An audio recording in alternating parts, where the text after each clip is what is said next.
We've got over 50 in the room, so we'll start a few minutes early, and a lot of the usual suspects are already in the house. Retired Butcher Boy, Lewis Browning, Mustang MG05, Cyberdoc Art S, Coronet 500, hey from Florida, Padre, DePaul from Staten Island, good friend of mine, M. Colbert from Milwaukee, Dougie Do, Daniel Kester.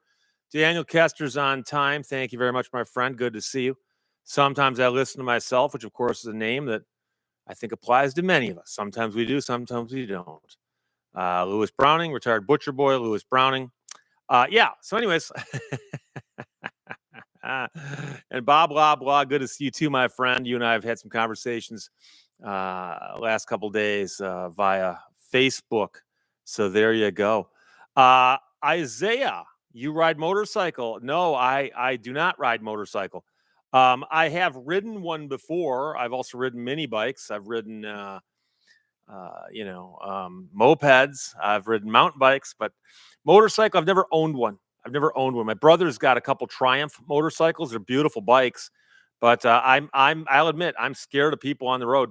I'm scared of people on the road as it is in a car. I I couldn't handle how nervous it made me being in a motorcycle in traffic. Lady D. Delphine, hello, been following for a while now. Thank you. I appreciate that. Analog Designer J, have not heard from you in a while, my friend, from San Clemente, California. Irving Johnson, hello again. Enjoy the channel. Alan Sr. from Scappoose. JP's checking in from the Palmetto Trail. Suspect he's on a mountain bike near Prosperity, South Carolina. Back when they had those biblical names of towns, like the name of the town is Hope. Another one is like Faith, Prosperity.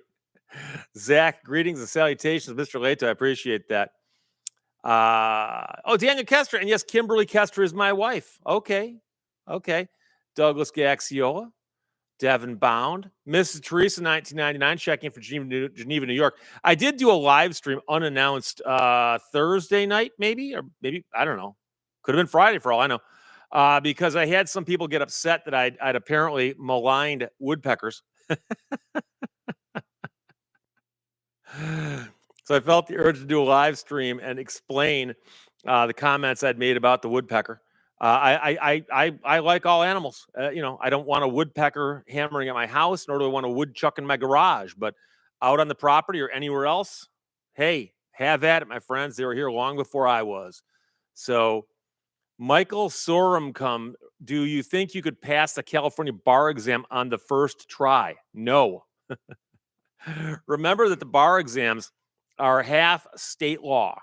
And so I passed the Michigan bar exam on the first try, but I studied for it. I did not study for the California bar, even though I did go to law school in California.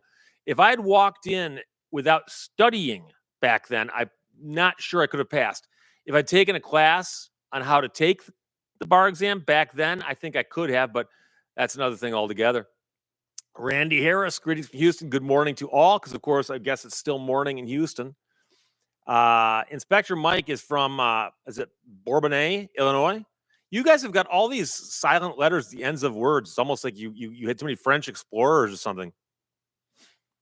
Ashy Larry says he bought a truck from a dealership in Geneva, New York. You should talk to Mrs. Teresa, because that's where she is. And you say they ripped you off. Was it used?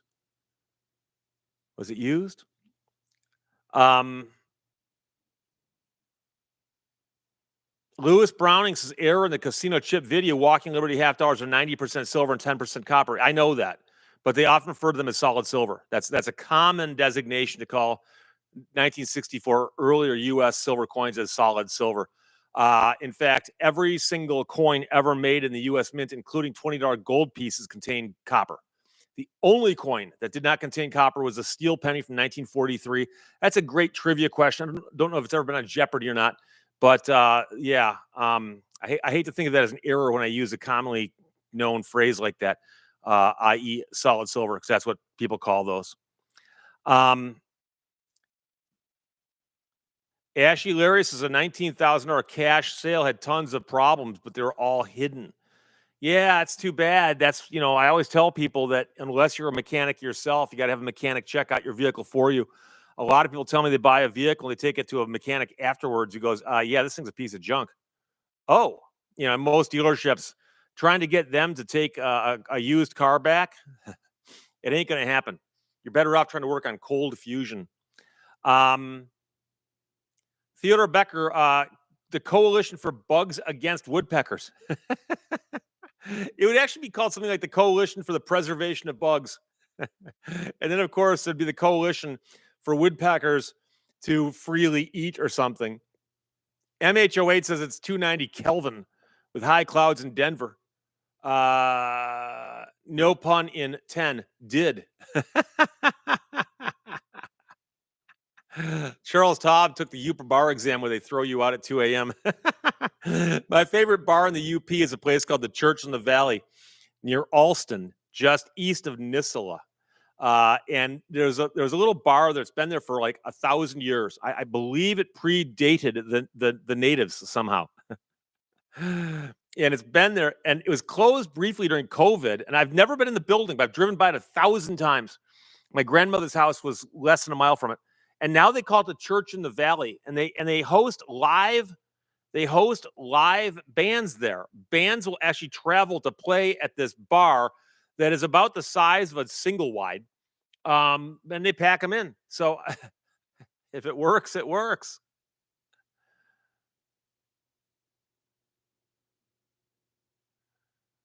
Oh, Ram 50 V8. I see so many buyers' regrets of used car purchases this time of year. Alexander Ganaka, the Sacagawea, referring to the Sacagawea coin. Metal composition of some of the modern coins is just out there. I'm sure it's got copper in it. It's a question of how much copper. Alan Senior says use a fake owl decoy to scare birds away. I don't know why I get creeped out by those decoys. I also see people putting them on like their boats, so like the seagulls won't come and do their business on the canvas. And I've seen birds, like I think, sitting on the head of the fake owl. So Daniel Kester says the original JFK $50 coins were all silver. I believe they still had some copper content because of a purely 100% silver coin or 100% gold coin would be too soft for general circulation. Zach Larson, are you a fan of Saul Goodman? You know, I had several people recommend that to me, and I watched a few episodes, and I just didn't get it. There's nothing wrong with it. I wasn't too crazy about it. JP Boileau getting back in from a ride. How far'd you go?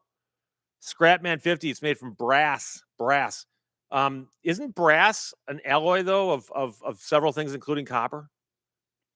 DePaul says silver certificates are real. Ironically, they contain no silver. Jason Finch, good afternoon from Macomb Township in Macomb County in Michigan. Or some of us say Macomb County, but it's Macomb. I spent a lot of time in the court out there. Both the circuit courts and the district courts, of which there are several. In fact, I handled a ticket for a gentleman not so long ago who was a truck driver who got a ticket in Macomb, I believe Macomb Township.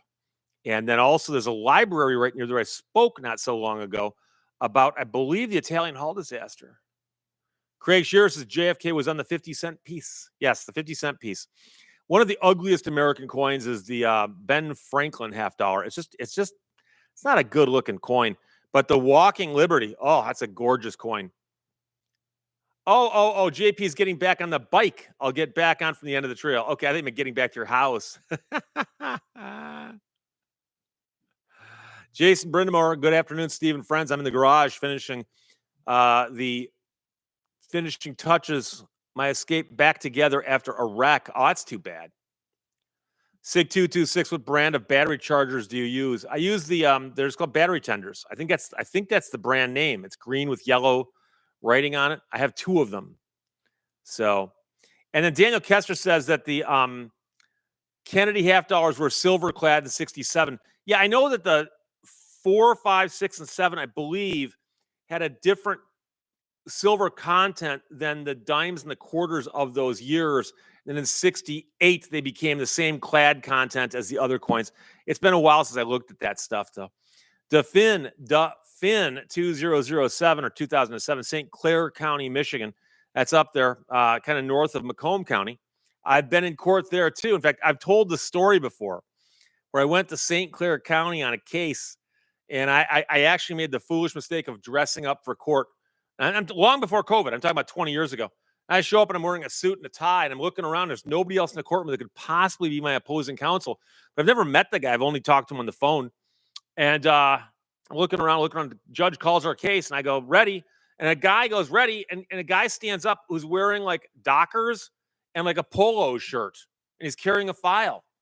And the judge goes, hey, Jim, or whatever the guy's name is, how you doing? And those guys are up at the bench, like giving each other noogies and stuff. And I'm like standing there going like, what? And this judge ruled against me on everything, which is funny when you realize I took him to Court of Appeals and got him reversed. But I'm like, do you guys have like a local court rule that like if you know the judge, you can just walk into court casual? Oh my gosh. Janie Seagrass says there's quite a few McCombs in the Midwest. I believe there's a General McComb.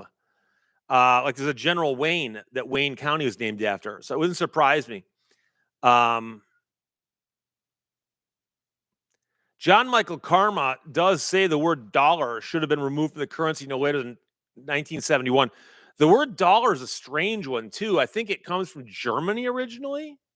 I think, and it's one of those words that was like a nickname, and it just got adopted by us as the name for our currency, and we just kept it. And it's one of those things. If you really want to go down a rabbit hole, and by that I mean if you want to, you can just go to Wikipedia. Look up the history of the word dollar. Dollar. Rudy, on a future video, can you talk about more UCC stuff, like what other topics you know or cover? I talk about the UCC all the time, but it's primarily Article 2, which is sales. And in sales is where you find things like warranties and so on. But if topics come up, I'll talk about them. But I'll tell you right now, if I put up a video entitled wherein I speak of the Uniform Commercial Code, YouTube will invent a new algorithm just for me and bury me so low that you might not even see it if you went to look for it. And somebody pointed out also the war nickels were 56% copper, 35% silver, 9% manganese. Yeah, Lewis says that. And the war nickels are also noticeable because they have the mint mark above the building on the back, not on the side like it is on some of the earlier ones and later ones. And that's confusing for guys who use metal detectors like me because of the fact that the detectors look for certain coins that fit in certain boxes and nickels, figurative boxes. And most American nickels ring or are detected by a metal detector, and the detector thinks it's similar to a pull tab, and you don't want to dig pull tabs, so I don't dig them. I've been detecting before. I get a weird signal that's not a pull tab, but it's also no, and I've dug silver nickels, the war nickels, and they read differently. So Jeff 1618 says that Coyote violated the terms of service. And he also probably misused the product. I wouldn't be surprised if an Acme rocket sled came with a warning saying, do not ever try to ride this thing despite the fact it's got a seat on it or something like that. Zach, do you think we should get rid of the penny? You know, it's weird that that's become a political thing. I think no. I think getting rid of the penny would actually drive inflation, perhaps on a microscopic level. But people go, it costs more than a penny to make a penny. Well, in that case, we shouldn't print ones. We should just print hundreds because they cost the same. And a penny can be in circulation for a long time, as you might know. Daniel Kester, have you ever heard of a lemon law claim on a Rolls Royce? I have not. I've seen lemon law claims on everything else, including like Lamborghinis and stuff. But I suspect that a Rolls dealer would intercede on behalf of a client and call Rolls and say, hey guys, got a client with a defective Rolls. We can't fix it. And in the sake of customer satisfaction, you should buy it back or trade them into a new one and work something out. But Scrapman 50 says metal detectors pick up on non-ferrous metals. Anything non-ferrous might show large gold. Well, no, modern metal detectors like the one I've got can distinguish all kinds of things along a range. And yes, I mean, they make the distinction ferrous, non-ferrous, but they've had that since 1970. the modern metal detectors I've got, I can put a coin in my hand. I could hand you 20 coins. I could hand you 20 coins and say, don't show it to me, but put it in your hand and hold it out in front of you. And I can detect it with my detector and go, I can tell you what the coin is.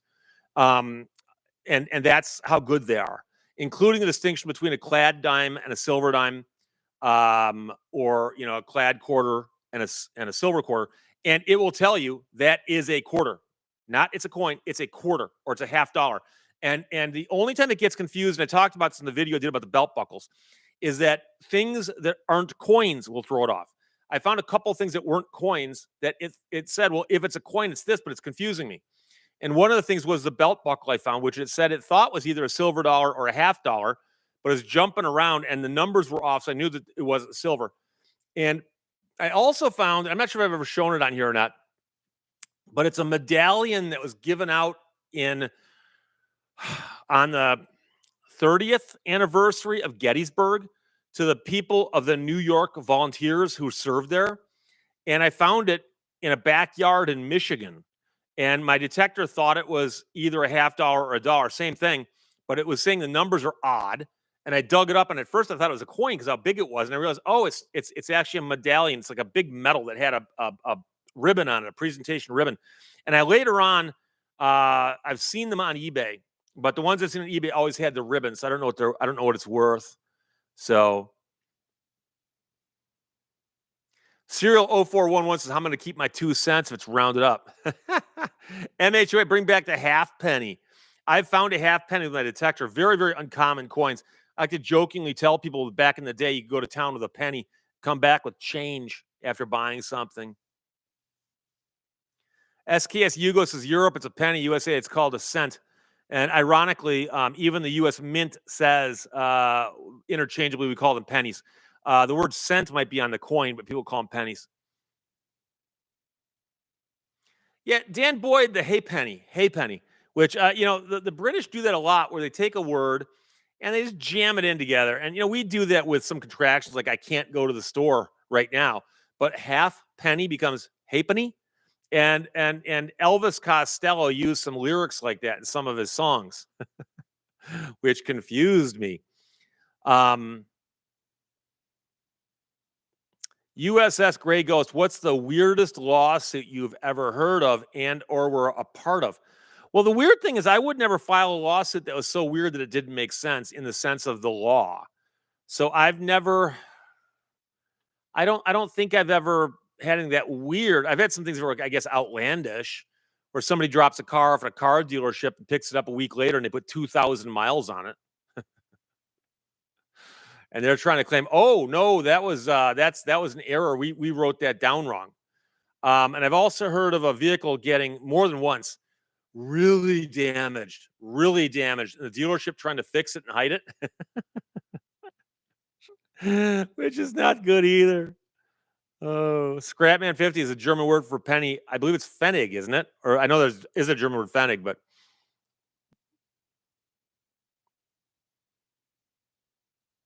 Dan Boyd, penny loafers.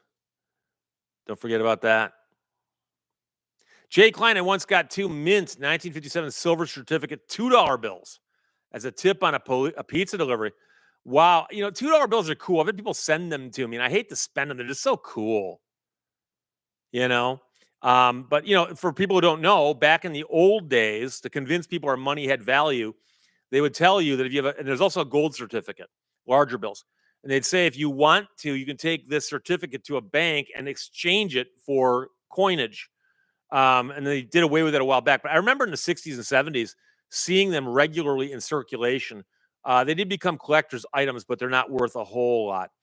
David Peterson received a 1910 wheat penny in change in the early 90s. I get wheat from time to time. I save them. When you're metal detecting, to find a wheat penny is pretty cool because it usually means that there's other old stuff around there. But I mean, I remember getting mercury dimes in my change in the 60s. So standard deviation, don't forget Penny Marshall.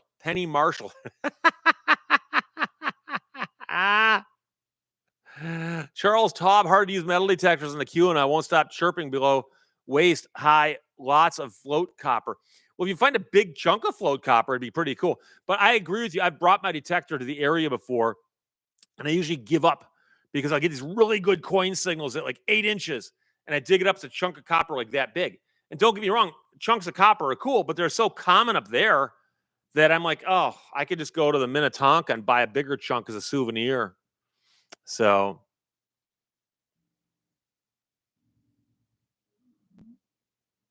Dan Boyd once cut a penny in half with a big old pair of tin snips. Opinion Rat went to the Stalls Auto Museum in New Baltimore, where they have a Tucker and a Turbine facing each other in the same back room. I expected to look up and see Steve staring back at me. I've been in that room many times. If you've seen the documentary on YouTube about the Turbine car that was produced by the Haggerty Foundation, they shot my interview there in front of that Turbine car, although they rolled it out. But their car collection is stellar. It's absolutely stellar. If you are in Michigan or Northern Ohio, it's worth the trip. It's gigantic, and it's a private museum, and so a lot of people don't even know it exists.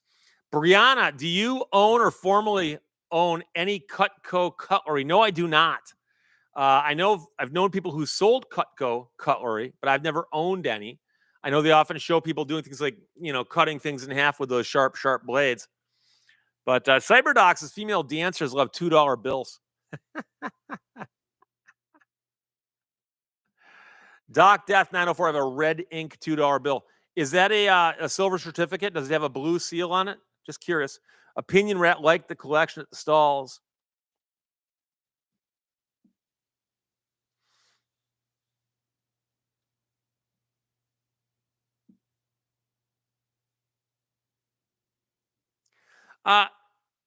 Uranovium says, hey, Steve, what do you think of Volkswagen? Have you ever owned one? I just got my first car, and it's a VW Passat. So awesome. Well, I could let the room answer this question for me, because one of the things I've mentioned before is that I've never owned a foreign car. And by foreign car, I'm talking about the badges of the American car companies. I've owned a Ford, I've owned a GM, I've owned a Chrysler, I've owned an AMC, and I've owned an AM General, which is slightly different because that's the Army truck. But I've never owned a Volkswagen, no. My understanding is they're very reliable cars, and I've heard good things about them. But, we'll see. Alexander Ganakis' VW diesels are the beasts. Daniel Kester, an 1898 silver certificate. One thing I think is pretty cool is I've seen some of these old dollar bills, and they often have great artwork on them. Like some of the old 5s and 10s have got really like little works of art, but they're often very, very valuable. So I don't have any. Mark Miller says he only owns the big three. I've owned an AMC and I've owned an AM General. So a little bit more. And Prodigal Strange, of course, heaven forbid a Toyota. Crypto Crayon says your Viper has a Lamborghini engine. Well, the engine was, I believe, designed with the help of Lamborghini. I'm pretty sure the engines were made here, though. But I'm simply talking about the. You don't need to say it repeatedly. I saw it the first time.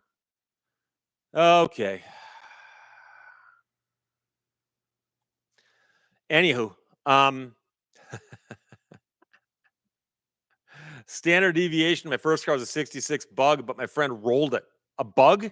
I guess it's probably so light you could roll it, especially if you put it like on a ditch or an incline, right? Never. I've ridden in a Bug a few times, but they seem kind of cramped to me. I'm tall. I'm tall. Doc Death 904 points out the Viper has a Chrysler V10. Chrysler. And at the time, Lamborghini technically was owned by, or partially owned by, Chrysler or something. There was some relationship there.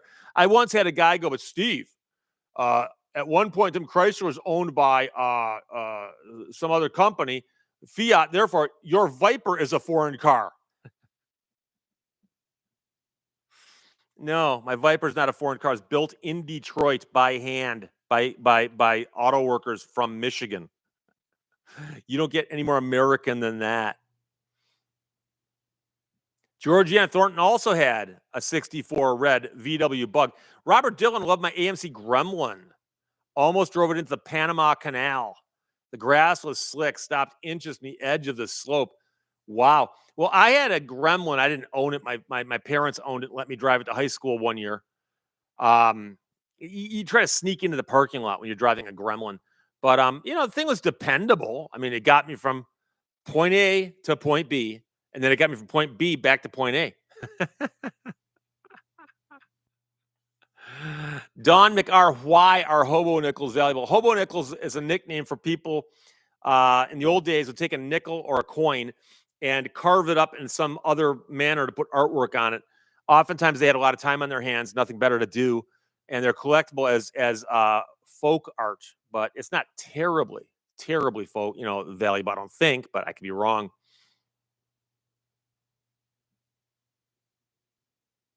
Ashley Lurs have met Wayne Carini 3 times, not Newport, Rhode Island. Oh, 3 times there. Last time I talked to him, he recognized me first and called me out. Really cool. I've never met Wayne. I've never met him. I know who he is. He's got that show where he's looking for classic cars. I understand that, but I've never myself met him. But he seems like a very nice guy. Doc Death 904. I had a Matador. Jeff 618. Oh, 1618. I had a 72 AMC Javelin SST. I love when the American companies would put, any company would put letters after a name. Like, there you go. It's an SST. Doc Death's girlfriend had a 74 Ambassador wagon.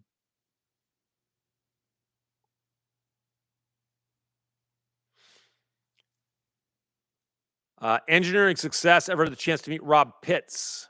No. I know who he is, of course. I know who he is. And I've been asked, by the way, I mentioned a while back that I was planning on going on to VinWiki again with Ed Bolian, but I had to reschedule. I had a couple things happen, and I corresponded with him yesterday, and so I'm hoping to get down there and tell some stories because people tell me like, "Oh my gosh, I remember you were on VinWiki, but you haven't been there in a while." And he's invited me down. I just have to get down there. So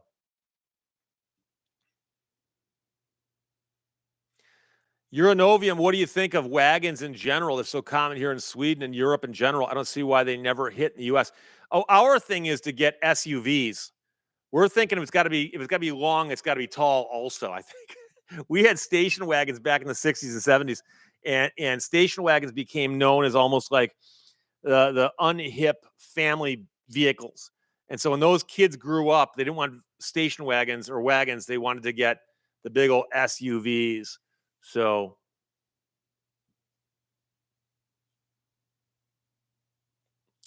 Jeffrey May, did you ever attend the hill climb in Empire, Michigan? Run starts in town up Wilco Road to Michigan, MI-22, twisty course. Never heard of it. Empire's over towards, this area here. Never even heard of it. Somebody's got to send me some information about that. I drive my Viper all over Michigan. I drove my Viper the first summer I had it up to Copper Harbor and back. Hatbox. What do you think about new cars not having dipsticks? They're probably saving like 37 cents a car. I can't stand that idea. I also can't stand the idea about doing an oil change through the top. And God put the drain plug where he put the drain plug for a reason. Okay. Jason Brindamore, horrible car names. The Mercure XR4. Is it XR4TI or X4T? I think it's XR. I could be wrong about that. But the Mercure, and of course, that was an example where somebody thought, hey, we've got this division in Europe called Mercure. Let's bring one to America. We'll keep it named the Mercure, and we'll call it the XR4TI or whatever those letters are. What do they mean? Like just start slapping letters on there. It's like a random letter number generator or something. Georgiana says she's got a 2024 Ford Maverick hybrid that gets 50 plus miles to a gallon. That's pretty cool. Alex A., my wife had a Pacer when I met her. She said the best car ever until her brother wrecked it. My mom had a Pacer briefly, and then also, I had a brother who had a Pacer, and they were not bad. They were just unusual looking cars. Both the Gremlin and the Pacer were just unusual looking cars. That's all they were. They were fine cars. They were inexpensive as all get out. But Janice Cole, what's the fastest you've ever gone in a car?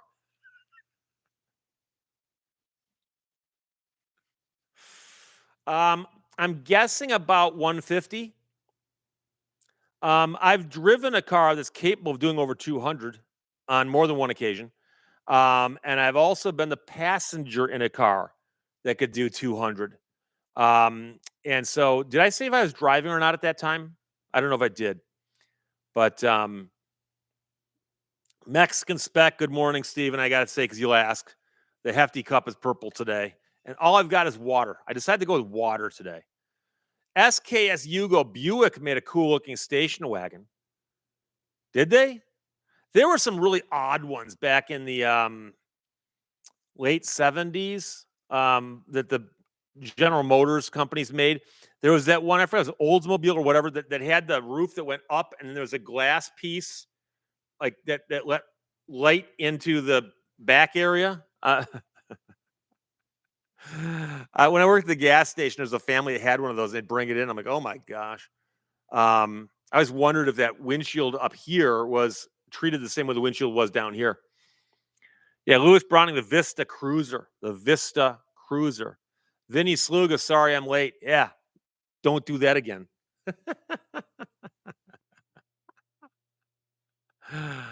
Oh, two-door Chevy Nomad. Sometimes I listen to myself.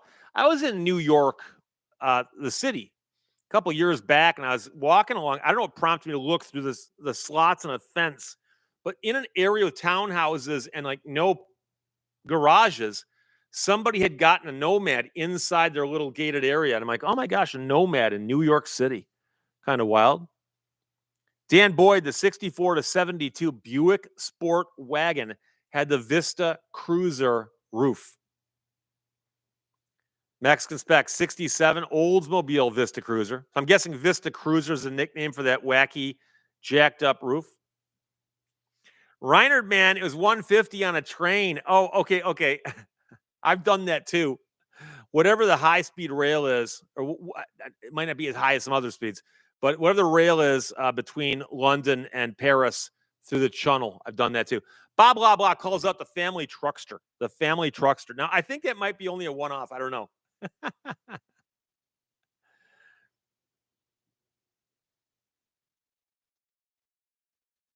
Douglas Gaxiola started out with a base model 86 Ford Escort, surprisingly durable. 65,000 miles, 2 years stationed in Idaho, but everything was a long trip no matter where you wanted to go. Brianna CC, what's an ideal score to get on the practice LSAT prep test? It's been so long since I took that. I'm not sure. But I think you can look up and find out what the percentiles are. And I was always trying to get into the 10%, the top 10%. And I can tell you right now that on the LSAT, I was in the top 11%. I missed it by one question. And I was just kicking myself because I know that some schools actually have cutoffs. And they're not going to have a cutoff at an odd number like 11. They're going to have a cutoff at 10 if they have one. Jay Klein says the XR4 Ti was a Ford Sierra. Yeah, but badged as a Mercure. And what does X? I'm sure they had some explanation, but there was a time when car comes. Oh, let's call it an Oldsmobile 442. A 442. Oh, okay. Alexander Ganaka, Buicks and Lincolns, the cars for going to church. Oh, and by the way, I've been on board an airplane. I mean, that's gone pretty quickly too. But the fastest I've gone in a car, about $1.50, as they say.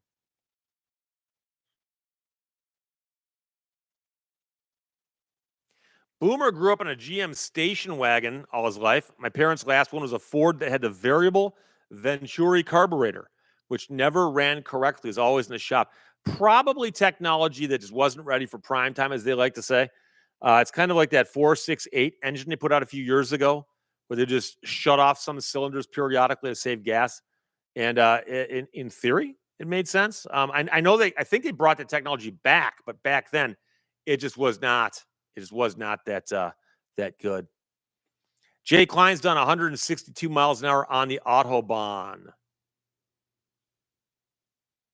Oh, Ashley Larry points out that Sierra was owned by GM in the States, so Ford couldn't use it here. Okay, and that makes sense. The GMC Sierra. Oh boy. Gordon 861 says WX2 is Fiesta, XR3 is the Escort, XR4 was the Sierra. David P, but the 442 actually means something. Yeah, isn't it like 4-barrel carburetor, 4-speed transmission, and it's a two-door? I mean, why not call it a 4421 and point out it's only got one roof? Or 4 tires. It's got 4 of them too. I mean, come on. Oh.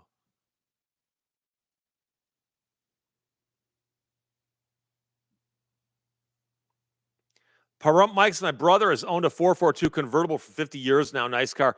A guy I worked with at the gas station back in the day had a 442, and he was a very good mechanic. And he bought the car, I believe, with a bad engine or something. And so he actually built a motor for it. And the guys at the gas station let him do it. And talking everything. And then dropped it in. I was there when they broke in the cams, the cam, and they did that with open headers. And about 100 people called the police. Police showed up and go, "How much longer you got to do that for?" And they go, "It's like 45 minutes at like 3,000 RPM or something." And the cop goes, "Fine, I'll go tell everybody to just calm down. It won't happen again." So, oh my god, that car was fast. It was one of the first fast cars I ever had a ride in. It was scary fast. Oh, I'm sorry, Padre, 4-barrel, 4-speed, 2 exhausts. See, I mean, Overkill Pinball, thank you for sending me down a huge Dodge Viper crash rabbit hole. We've never met, but I wanted you to know that if you ever offer me a ride your Viper, no thanks. Well, here's the thing. I don't do anything crazy, and I can tell you right now, that the number one thing that gets people in trouble with Vipers and also any car leaving Cars and Coffee is people jump on the gas before the car is pointed straight. Get the car pointed straight and then stomp on it. Okay? And you'll be fine. You'll be fine. But these guys pull out of Cars and Coffee, and just as they're straightening out, they stomp on it. The car's not fully straight. So the car keeps swinging, and then they overcorrect and they wind up hitting a Camaro right over there. Or a telephone pole. I saw a guy total his car into a telephone pole right in front of Cars and Coffee. It's like, wow, right in front of an audience too. So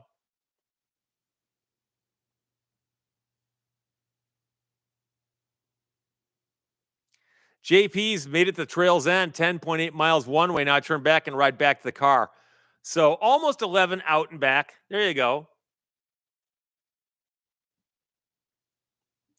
John Whittle, I've been subscribed for years, but YouTube stopped putting you in my feed like 6 months ago. I'd forgotten you existed. Well, it could be that you have so many subscriptions that they can only show, they are only going to show you so many. I know people who've subscribed to like 500 channels, you know. So unsubscribe from everyone else. Bob Kerflugen, good afternoon, checking in from mostly defrosted Gaylord, Michigan. Gaylord, Michigan, north of Grayling, south of the bridge. So there you go. Gordon 861, famous last words, watch this. Oh. Scrapman 50. I knew a guy once who owned a Porsche 911, caught in a fire. He turned it into a dune buggy. Wow. Victor Swenson, straightforward comment. Is that descriptive of your comment? I believe it is. Cyberdoc, hold my beer. Although driving, you probably don't want to be drinking beer, but I get the point.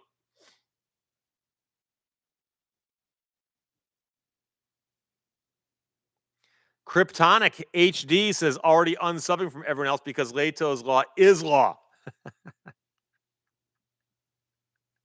Kryptonic, is that a reference to the skateboard wheels? If it is, I promised you guys, and I will do this, and gals, I promised that I will have a skateboard video of me on a skateboard put up sometime this year. I still have my skateboard, and I have not stood on it and ridden it in too long, but I promised I would do it. So I'll clamp some GoPros to it. I'll probably put some on tripods, and I'll skateboard just a little bit to prove to you I have a skateboard and can do it. STP World, what do you think of Vitali being arrested overseas? I'm not familiar with the story. I'm not sure what you're talking about. I apologize.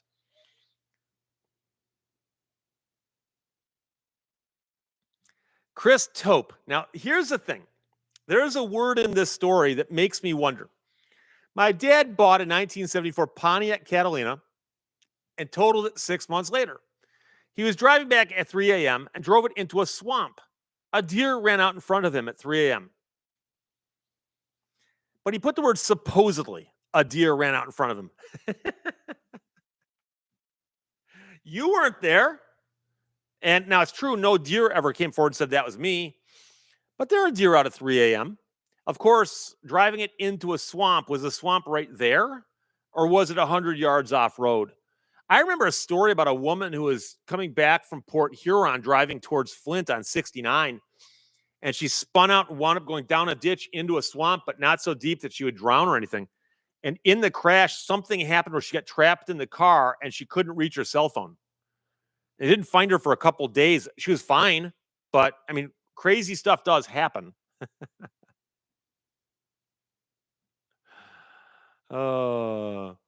Big Tiff Dogs is a 50-year-old in the hospital for a broken leg. I beg you to be careful skateboarding. I'll tell you right now, what I'm scared of is breaking my wrists. Because I've fallen enough in my life. I don't mind falling down. I just don't want to break a wrist. I've broken my wrist before, and that's ugly. I've had surgery on broken bones. So, Bob Kerflugen, I can't wait to see you shred some rails and pull off some sick kick flips. Yeah, that didn't happen back in my prime. Jay Klein says, "Hit the deer, don't leave the road." And there's a fine line because people have a tendency to feel sorry for the deer and also think that I can save my car. So the deer goes this way, I'll try to steer this way. And of course, you're steering towards a ditch. And if you hit the deer, yeah, it'll damage things. But if you go into the ditch, it'll damage things. But a very good friend of mine is driving home a few months ago now. I may have mentioned this before. And he called me, he goes, "Hey, dude, I just hit a deer." And the deer hit the front fender, and he couldn't see it coming because there was a truck coming this way, and the deer appeared out of nowhere, basically, and wound up destroying the side of his car. The car was totaled. And I mean, he walked away from the accident, but he's like, "Oh my gosh." Victor Swenson, you have a very enjoyable personality. I can identify with your life's adventure. Thanks for sharing. I appreciate that. What I like about this chat I have here most days, generally it goes pretty smoothly. When I post videos, I often get comments from people who aren't as friendly as those of you who show up here. And by that, I mean, I posted a video on my backup channel the other day that was 5 years old. And I stopped posting old videos because people would complain and go, "Oh my gosh, this happened 5 years ago. What are you, stupid?" So I put in the title, "Old video, 5 years old." And then in the description, I put, "Someone requested I post this video again. It is old. It is old." And I had somebody respond and go, "Steve, I'm getting sick and tired of these videos you're constantly doing where people," and I said, "It's a 5-year-old video." And he's, "Yeah, but this is all you ever do on your channel. It's all you ever do on your channel is these complaint videos." I haven't done a complaint video on my main channel in about 4 years. Like, what? And so I like the tenor of the conversation in here. Maker Mike's checking in from beautiful Flagstaff, Arizona. I drove through Flagstaff one time on my way out to California for the first time.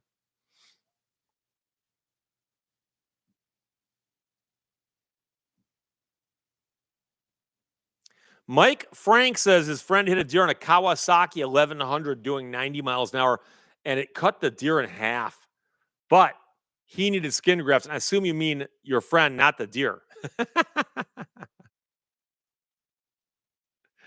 Robert Buckle says, "I've known people who are badly injured by deer coming through the windshield." Well, and the problem, of course, is what kind of vehicle you're in. If you're in a Corvette and you hit a deer, it might go over the roof, you know. If I hit a deer in my Cobra, I mean, the deer might bring it to a complete stop. But then again, if you hit a moose, all bets are off because a moose probably weighs as much as your car and it's coming through the windshield whether you like it or not. Alex A, we like the complaint videos. See, some people do, but and I'm convinced some people actually think they're being subtly ironic by complaining about a complaint video. But no, no, no, no, no. I don't think that's the case.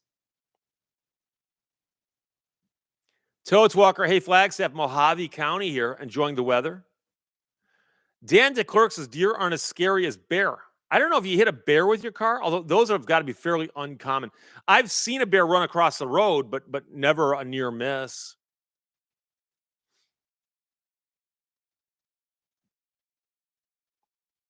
Phi Ent says, I think, Lehto, Esquire, do you take cases in multi-car collisions involved in a deer accident? I don't do auto negligence cases. That's not what I do. I do lemon law cases. I do have friends who do auto negligence cases. So if you know somebody who's in a car accident in Michigan and they need a good lawyer, I got the guy for you. I've sent several people his way and he takes very good care of them. They love him. Dan DeClerc had a brown bear amble out. Good word. Amble out on road and stand up on the double yellow. Did he raise his paws like, I mean you no harm, just stop and give me your picnic baskets? Jupe Turwin says, I can tell you a swan can also come to the front window. I've told the story before. I saw a truck hit a turkey, a turkey. And the turkey tried to elevate at the last second and hit the top of a big rig's grill. And it looked like the ending screen in Missile Command, just poof. It seemed almost slow motion. I had turkeys in my backyard. Did not get any pictures. I had 2 male turkeys in my backyard yesterday and 5 female turkeys. And instead of just divvying them up, the 2 boy turkeys were strutting around, fanning their feathers. Oh, you call those feathers? Check these out. Oh, no. Check these out. They didn't do anything beyond that, but then they all wandered off. And by the way, as the boys were doing this, the girls just walked away. So I think the boys were not on top of their game just yet. So, Rudy, can you make some videos showing off your Cobra and Viper? Maybe do a drive, like a live. Well, I wouldn't do a live stream. Number one, I'm not even sure how I'd do that with the equipment I have. But I've done videos about my cars. I did a video where I drove my Viper up through the tunnel of trees. I did one with my Cobra last summer, just out driving around in the countryside. I'll probably post some more this year, and I'll also post one of my Jeep Wrangler, because that'll be fun to drive around. It's not a hot rod, but it's fun. Stop spam and it's pronounced picnic basket. Of course it is. It's 3 syllables. Picnic. I always wondered about those guys who made those cartoons because they had to come up with a basic idea. And then they would just take it off in some, and the fact that they got Yogi Bear out running around hunting down picnic baskets. It's kind of goofy. And then I've met people who said, there's a baseball player named Yogi Berra. Do you think his parents named him after the cartoon? Overkill pinball. What is truly different between a Cobra replica like yours and an original? The primary thing is that I have a backdraft Cobra. Backdraft. So you can look up backdraft racing on the old interwebs, and you can find the website that shows the car. And the primary thing is that they use a really nice frame, which I'm sure Carroll Shelby used a nice frame too. But they use a modern suspension. That's part of it. And a modern drivetrain. So you could get a Shelby Cobra with a small block or a big block in it. And you get all kinds of, add-ons. But I have in mine, an all aluminum block and heads, Roush Coyote 3rd generation engine. And it gets up and it goes. And you can actually order a backdraft Cobra with a whole bunch of stuff above and beyond that, including things like superchargers and so on. But It's very, very fast, but they look very similar. But the originals are just so rare and so valuable, that to me, if I had one, I wouldn't be beating on it, and I'd hate to even drive it on the road because some of those things are worth millions of dollars, you know. So Roger McDaniel, what model of AM General did you have? I had a 1969 AM General M35A2, and it had been upgraded. The engine had been replaced once. It's a common upgrade. They'll often change the engine once, and then the second time period, then they'll auction it off as surplus. I got it when I got it. It ran. I rattle canned it with 4-color camo. I updated the seats because the seats those things have in them are like torture devices. And it ran like a champ. It was a straight six diesel, and 5-speed transmission. It had 10 tires on it. I never changed any of that. It was pretty much as equipped as an M35A2 troop carrier, but I took the racks off the back and put those in my garage because the racks rattled, and you'd be driving on the road and the racks make so much noise. And mine had a convertible top on it, which I always left up. And I did put a diamond plate box in the back that was bolted to the bed. And I did that because you can't lock those things. And so I put in that bed box a hose, an air hose that I could plug in underneath the dashboard to air up the tires.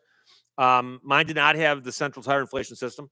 And I also put a jack, bottle jack, a bunch of other stuff in there. Antifreeze, oil, all kinds of just in case, you know. And I just use that for storage. But if you saw it, it was just a very, very nice looking M35A2, deuce and a half, but the cloth top and the racks were missing, and I did not put them on. Did not put them on. So L. Grant Nelson almost had a deer in my Chevy Metro. I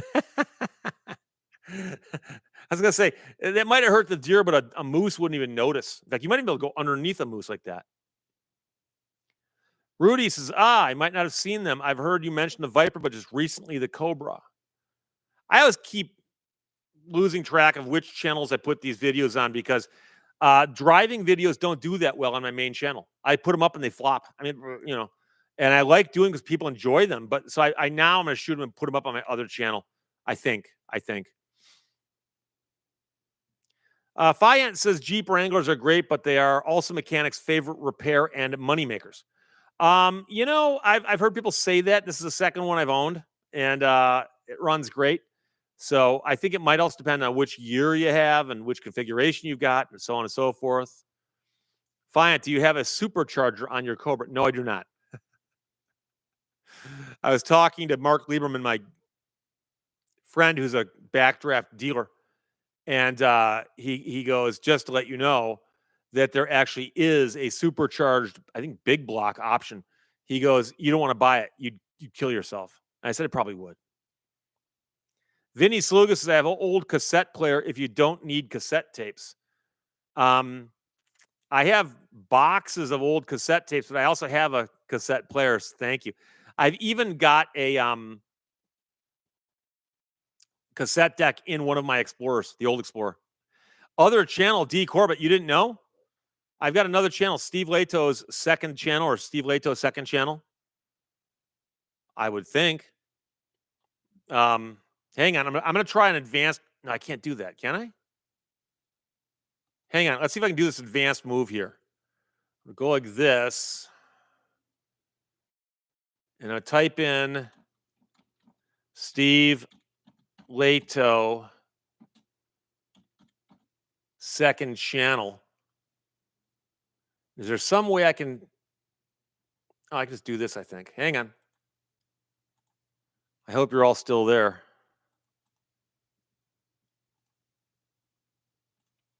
That link should take you there. Let me know if it doesn't. The birds are free. A raccoon and a goose ran under my car.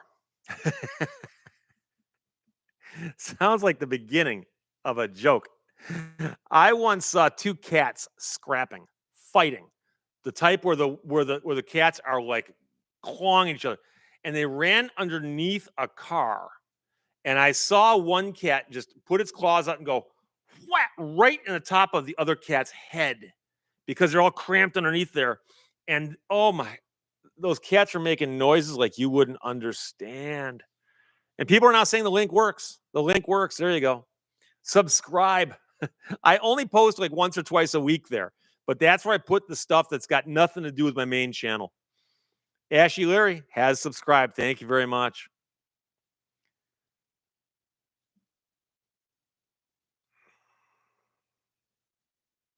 Trina H, I have a hood ornament for a doozy. A Duesenberg? Like a real one? People forget that hood ornaments used to be like a work of art. There's that company in France that was the Lalique that made crystal hood ornaments. And I was walking to the Peterson Museum and I was actually mesmerized. I'm looking at this hood ornament. And my friend Leslie Kendall is one of the people who runs the place. And I go, I've never seen a beautiful hood ornament. He goes, yeah, that's a Lalique. And he told me what it was worth, and I forgot, but it was a lot. I remember being more than cars I've owned. So I think it was a lot. Scrapman 50, what's better to watch? 2 women fighting or 2 cats fighting? Cat fight. It's a whole Seinfeld line about that.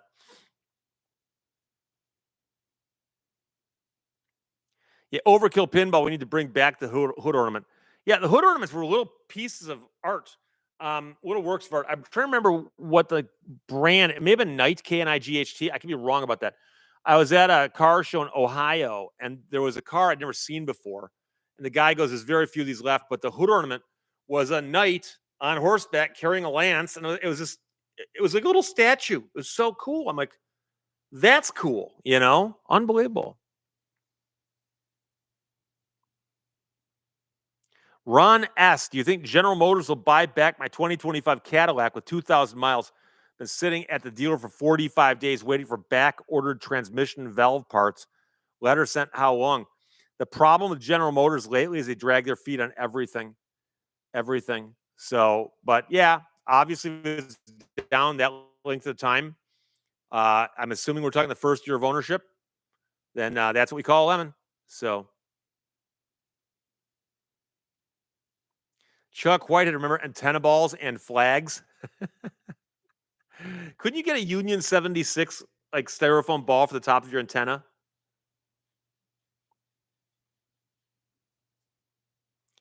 Overkill pinball. Lincoln and Cadillac had some classic ones, even a Buick. Several people say you have to turn on the notifications, click the bell icon to get them. Michelle, fastest car I've ever ridden in was the 70s. Can't remember the car. One thing you have to remember is that a lot of people talk about what makes a car fast. And in America, we tended to think that if the car is at a light, the light turns green and I stomp on it. Acceleration, i.e., sort of like a quarter mile, right? But then a car's top end can be a totally different thing. But how long does it take to get there? And then, of course, Europeans are always more into the handling and cornering and how fast it can go, but how quickly it can slow down, 0 to 100 to 0, that kind of thing. And so, top end speed is very, very different. Just compare like the unlimited, various like funny cars and rails at the drag strips versus like F1 cars versus stock cars are all very, very different in terms of what they're chasing. So, yeah, Michael Johnson in the 80s, I remember kids with steel hood ornaments. Yeah, it's pretty much why we can't have nice things. Oh. The birds are free, says Grandpa Showalter said you use the hood ornament to align your car to stay in your lane. We could use them now. You could put a bullseye out there with the crosshairs on it and line it up with a driver, and you'd still have people who couldn't stay in their lane. There's a roundabout. It's about 2 or 3 years old now, but there's a roundabout about 5 miles from my house. I avoid it because people don't know how to use it. And I was approaching it the other day, and there's 3 cars stacked up, and there's a car waiting to enter that had stopped. And this car here was stopped because that guy had stopped. And he actually thought like, well, he got there before I did, so he gets, no. There's nobody around about, go. And people are honking and stuff, but it doesn't matter. I'm 5 cars back. And I'm like, what is this? And finally, several cars go, and then this guy finally goes. And I mean, I like the idea of a roundabout, and when they work, they're amazing. But when they don't work, you want to start yelling at people, to put it nicely.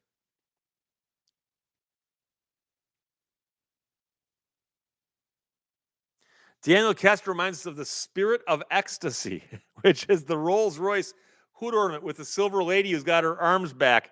Um, I always wondered about that as being the nickname of that, the spirit of ecstasy. But that's a classic hood ornament. So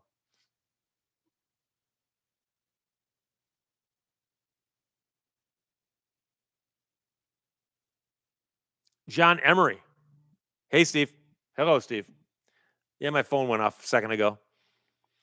Jay Klein, people in the US don't understand the zipper merge. No, no, no. What people in the US do is like, hey, I'm up here and you're trying to get in, screw you. So everybody starts wedging up, and the people back here are like trying to do stuff. And yeah, if we could get everyone to cooperate, things would go faster. Unfortunately, nobody thinks that way.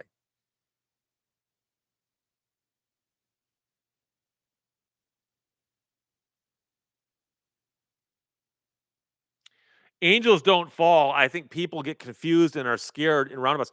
I think some people literally don't know what they are. I honestly think, because there's never like a public service campaign, was there, to explain them to people? Because all they have is a yield sign. But people don't think, well, there's four yield signs, assuming it's a four-way roundabout. So if there's no one in, I can go. I mean, you don't have to stop. You slow down. You can just zoom right into it if you want to. If you want to. But so mind bend. Explain the Michigan left. Oh, I wish I had a whiteboard. Do they make a thing called a blue board? I hate to hold up white because it throws the camera off. But hang on a second. No one's ever asked that before. So hang on. I'm getting paper over here. I have my blue paper. I got blue paper for when I'm on camera. And I don't want to screw the settings up too much. I can put the headphones back on. People say, Steve, why do you wear headphones? It's a habit. When I'm talking into a microphone, I like to have headphones on so I can hear myself. I know that you can hear me too. So we'll get out a Sharpie, and we'll say that we have a typical intersection.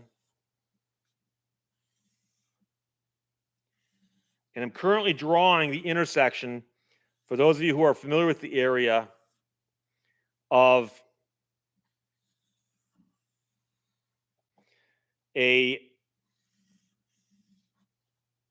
so imagine that this is an intersection, okay? And you're headed northbound on this, okay? And you don't want to go north. You want to go west. There'll be a sign in the center here saying no left turns. How do you do it? What you do is you come up the intersection like this. You make a right turn, go to a turnaround, and then go that way.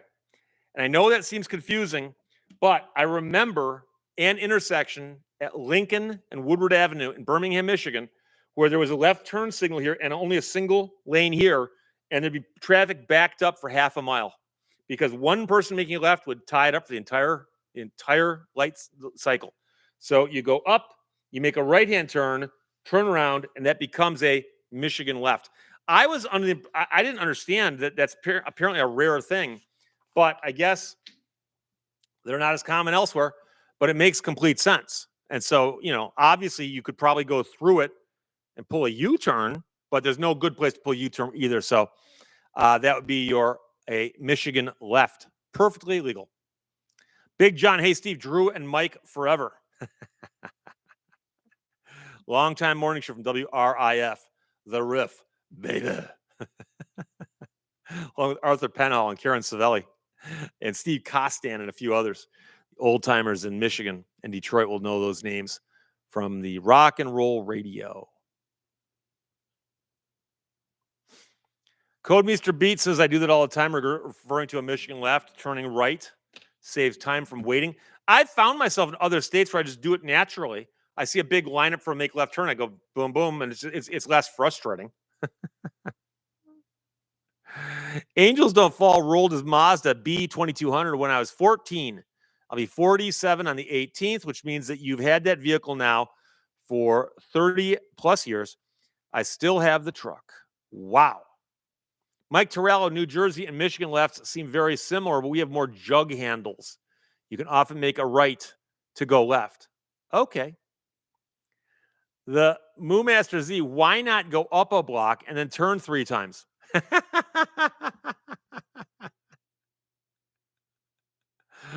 You could, but you'll often see signs indicating that's what you're supposed to do. So if you're driving down 75 and you exit on the Square Lake Road, when you get to Woodward, it'll just tell you Woodward South, go that way, and that way is north. But it's faster because the way the businesses are and the parking lots are around there, there's no good places to turn around otherwise. And it works once people are used to it. Once they know about it, it works.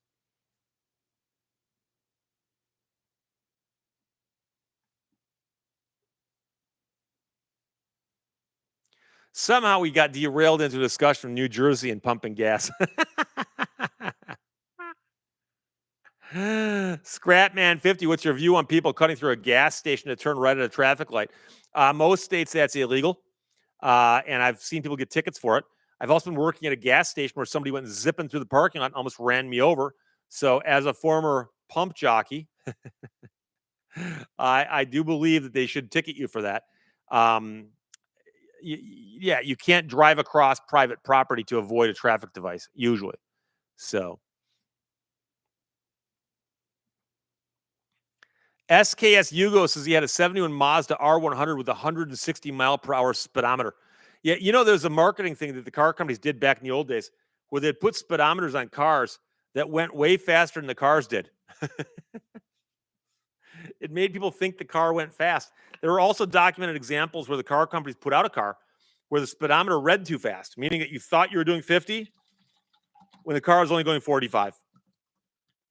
And it's like, really? But I remember reading about that, and there you go. So I'm drinking water, my friends. It's not vodka.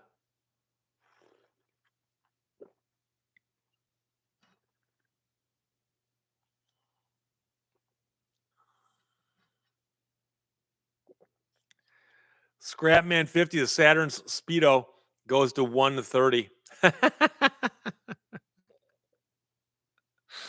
That's probably a fantasy. Mustang MG05, do you ever contact legislators to correct things like the lug nut case, or is that in stone now?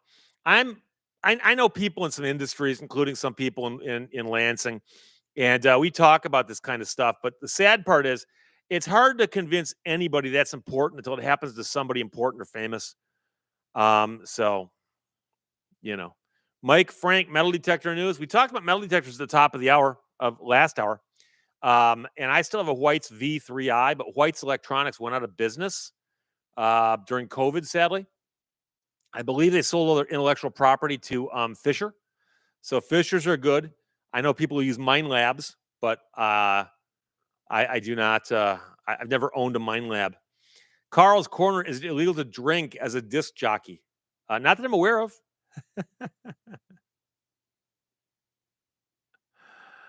Oh, boy. Dustin Carpenter saw a Scion XB yesterday was not being driven by hamsters, and it disappointed him. Sam as I am, so Speedos and older cars were often useless above 100 miles per hour because they'd often bounce. They'd bounce around. Yeah.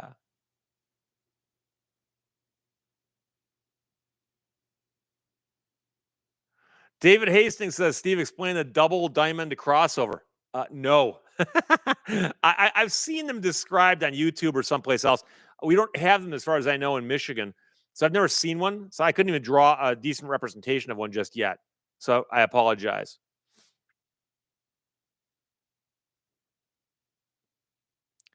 Dan DeClerc says NHTSA rules and building codes are written in blood, usually takes a death. Yeah, and sadly, there's a huge lobby on the other side of the Motor Vehicle Service Repair Act, and that's all of the car dealers and independent mechanics who are all like, oh, these laws are putting us out of business. Even a law that got passed in the 1970s has put you out of business despite the fact you're still here 50 years later. I find that hard to believe.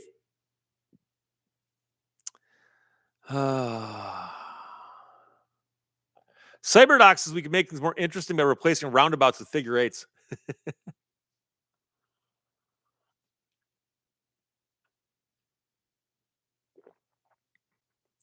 Angels Don't Fall says I need a metal detector. I hunt rocks and minerals at least 3 days a week.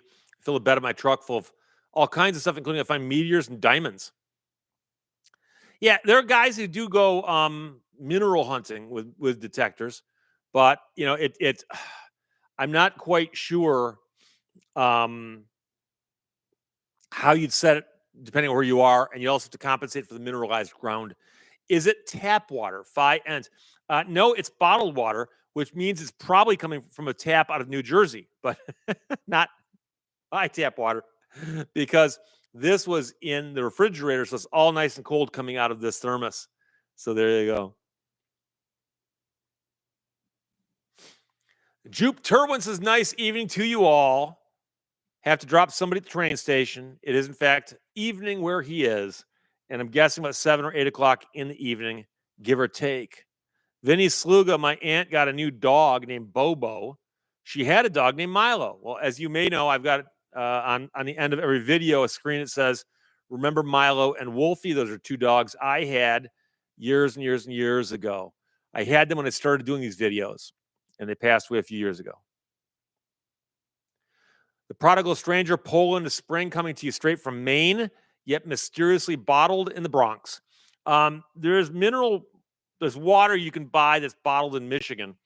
Some of it is labeled as such, coming out of a well up near McMillan, Michigan, up in the UP. And there's apparently Nestle, I believe it is, that's pumping so much water out of the ground up someplace in this general area that it's freaking all kinds of people out. But what are you going to do about it? They got the permit that says they can do that.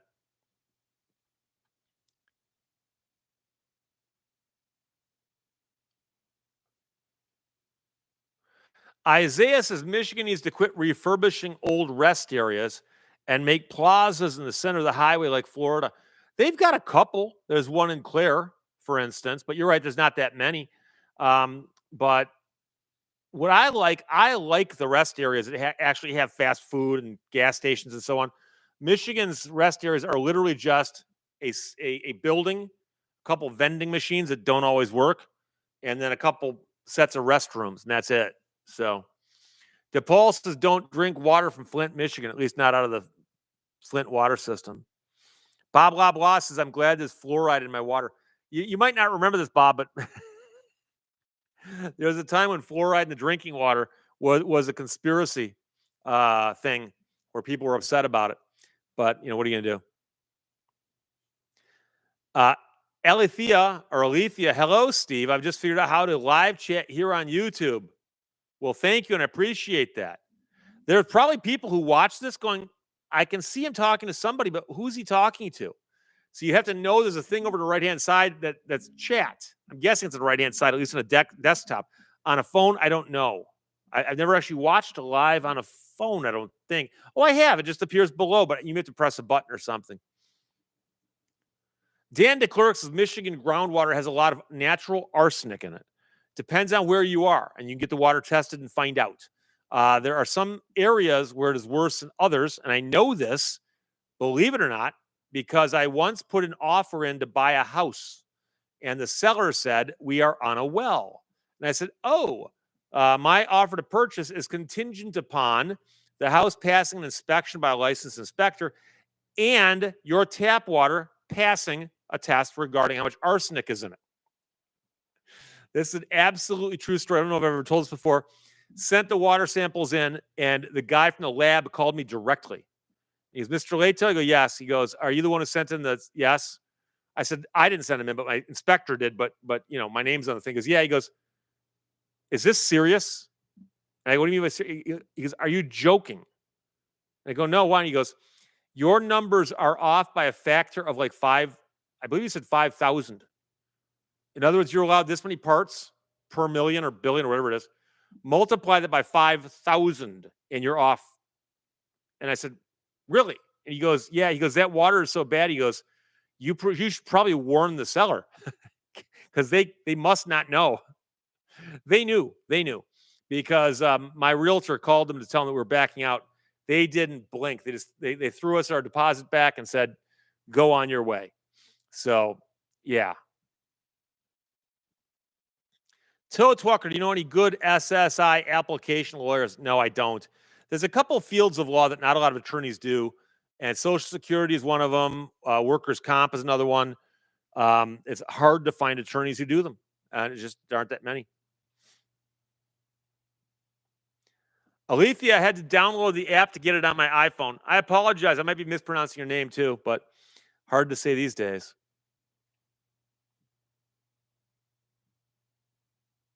Dan Boyd broke some fluorescent bulbs a couple months ago. Probably got some additional fluoridization. I can tell you when I was probably in about second or third grade, I was friends with a kid down at the end of the street. His name is Joe Dorsey. He's no longer with us. And he had a couple older siblings, but Joe is my age.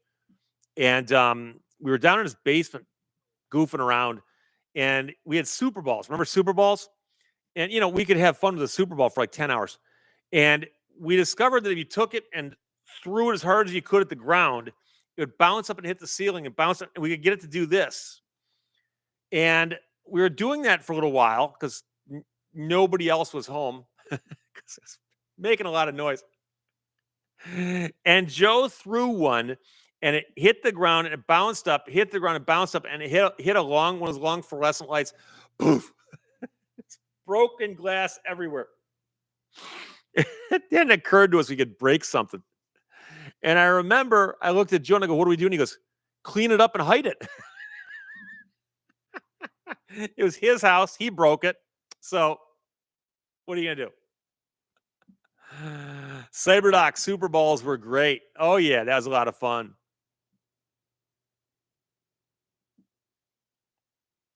Angels Don't Fall is the only way to mitigate radon water is to aerate it.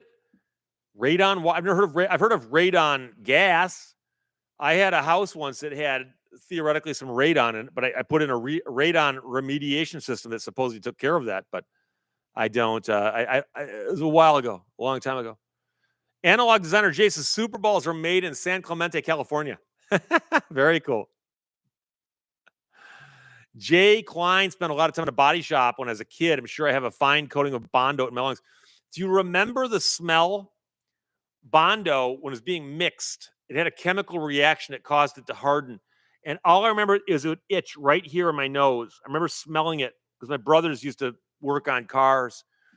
But I can still remember that.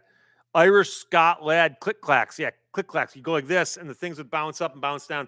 And if you did them too hard, they'd explode. Ask me how I know. Dan Boyd, radon accumulates in basements because it's heavier than air. And so what they often do to remediate that is they put an air pump in the basement that pulls the air up and sends it outside someplace. I believe they send it out above the roof line through the roof. I think. I'm trying to remember. It's been so long since I looked at that. Daniel Kester, the original Clackers. That's what I was thinking about, the Clackers. And they may have different names. Who knows? Victor Swenson, benzene. Yeah. A lot of sites of old gas stations have got problems with benzene and a couple other.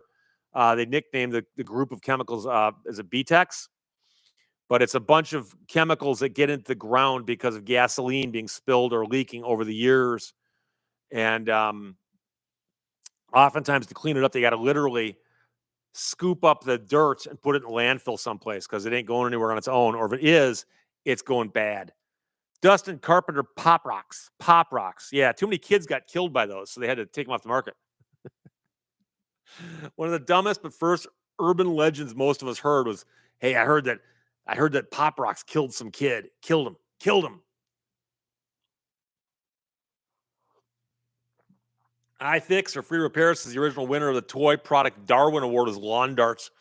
You know what's crazy is, I mean, we all played with jarts as children, lawn darts, jarts, and you could tell by playing with them, yeah, these things could be dangerous. But on the other hand, I mean, it was obvious. I mean, a bow and arrow is dangerous too, and kids played with those. But for some odd reason, kids thought it was funny to like start winging lawn darts around. And I remember reading the stories about people like throwing them over a house and hitting somebody who wasn't paying attention to the top of their head. Victor Swenson, benzene, ethylene, toluene, xylene. I mean, I'm mispronouncing the T. That's why I said BTEX. Opinion Ret, Pop Rocks killed Mikey. Yeah, take out two of them in one story. Cyberdoc, we trained pet rocks as a summer job. Yeah, herding those things would be difficult. The funny part is that people always point to pet rocks and go, you know, that's amazing. You have a stupid idea and make tons of money. But the guy who came up with the pet rock, it wasn't just that you sent him money and he sent you a rock. There was actually a little box that came in. It had packing in there as if it was like a little nest, and it had instructions on care and feeding of your rock and all kinds. I mean, it was a complete joke. And what made it work was it's such a simple name, Pet Rocks. But it was funny, and so you could actually buy one for somebody, and as a joke, give it to them, and it was funny for about 3 minutes. That's all it takes. But people always go, "Oh, pet rocks are stupid." Go look at the original ones. You realize, no, that guy actually put some work into that, and he made a lot of money too. Mark Miller, do you guys have bentonite in Michigan? Type of clay in the soil which expands 5 times when water is added. Never heard of it. I hope not. Is it coming to get me? No, I've never heard of that, but I can imagine why that'd be a problem, obviously. Parump Mike says I was unbeatable at jarts of all the things to be good at. That was mine. And of course, then the government came along and took away your one big chance. You know, the way that cornhole is working these days, I wouldn't be surprised if jarts were around. There's like a professional jarts league.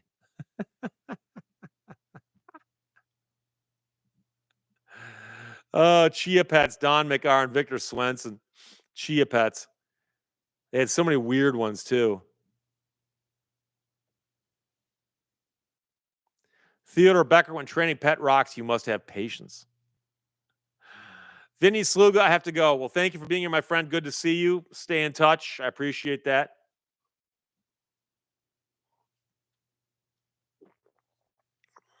Robert Buckles gives a whole new meaning to the Peanuts line by Charlie Brown. I got a rock. Alexander Ganaka, China, recently made the biggest purchase in Ohio history, buying a GM plant. Really? I had not heard about that. But wouldn't surprise me. I suppose it's possible.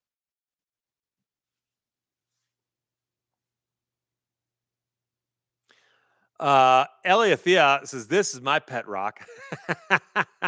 Is a diamond a rock, though? Like, start an argument there, I bet. Dime bag coins, period. I assume that's what that is. It looks like a period. Could be a dot. Could be a point.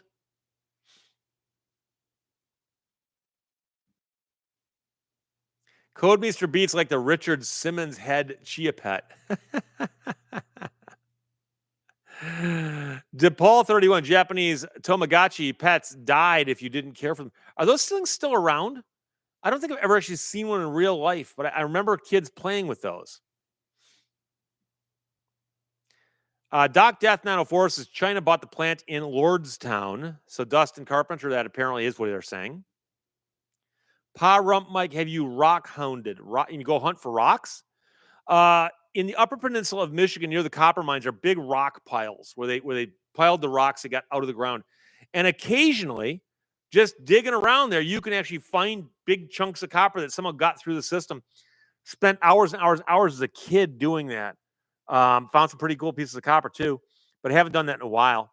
But I do tend to watch the ground when I walk, and I find coins a lot because as somebody working a metal detector, you learn to spot coins at a distance. It's something that you get good at.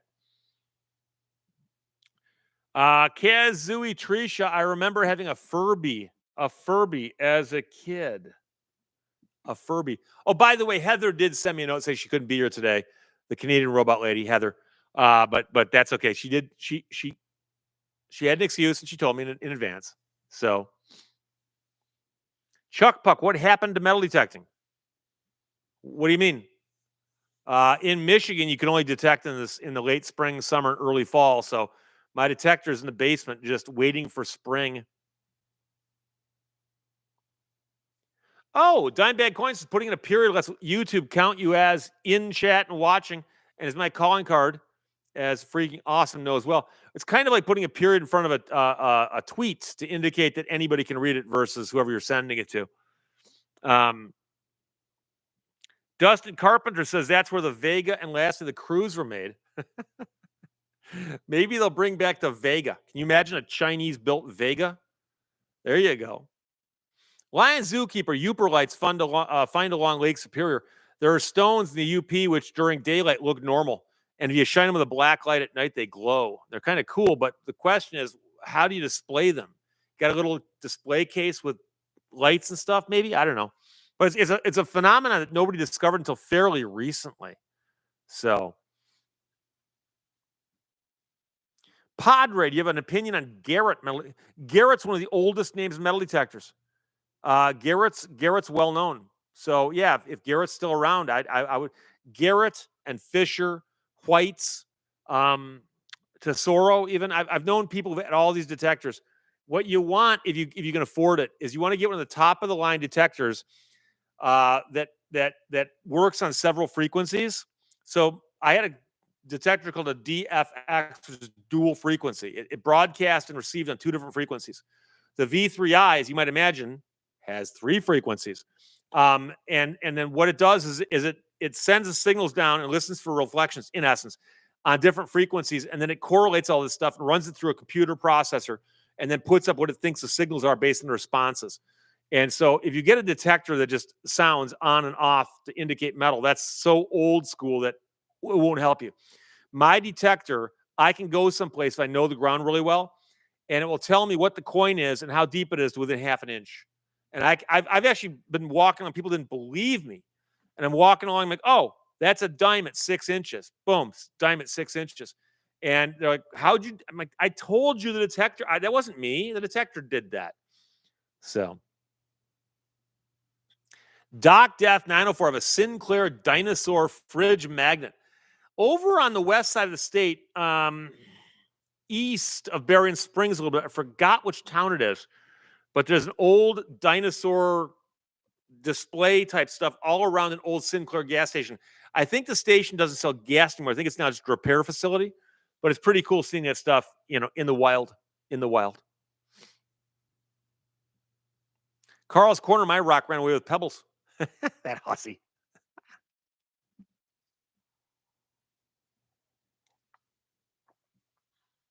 The birds are free. He's got to run. Thanks, Steve. Thanks for stopping by, my friend. I appreciate that. Alexander Ganaka, are there any people in the chat from the People's Republic of Ohio? Well, I know Bob Blah Blah is, and there's I'm sure a few others. So,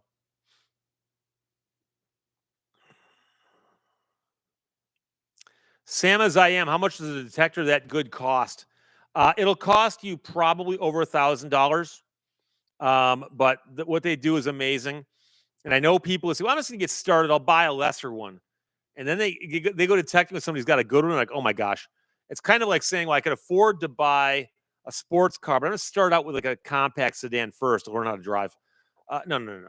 So we got some more people here checking in from Ohio. Oh, Jay, of course. Jay's in Ohio too. Emberman 69 from Ohio. Chip Laverne, Johnny Z. Fradley.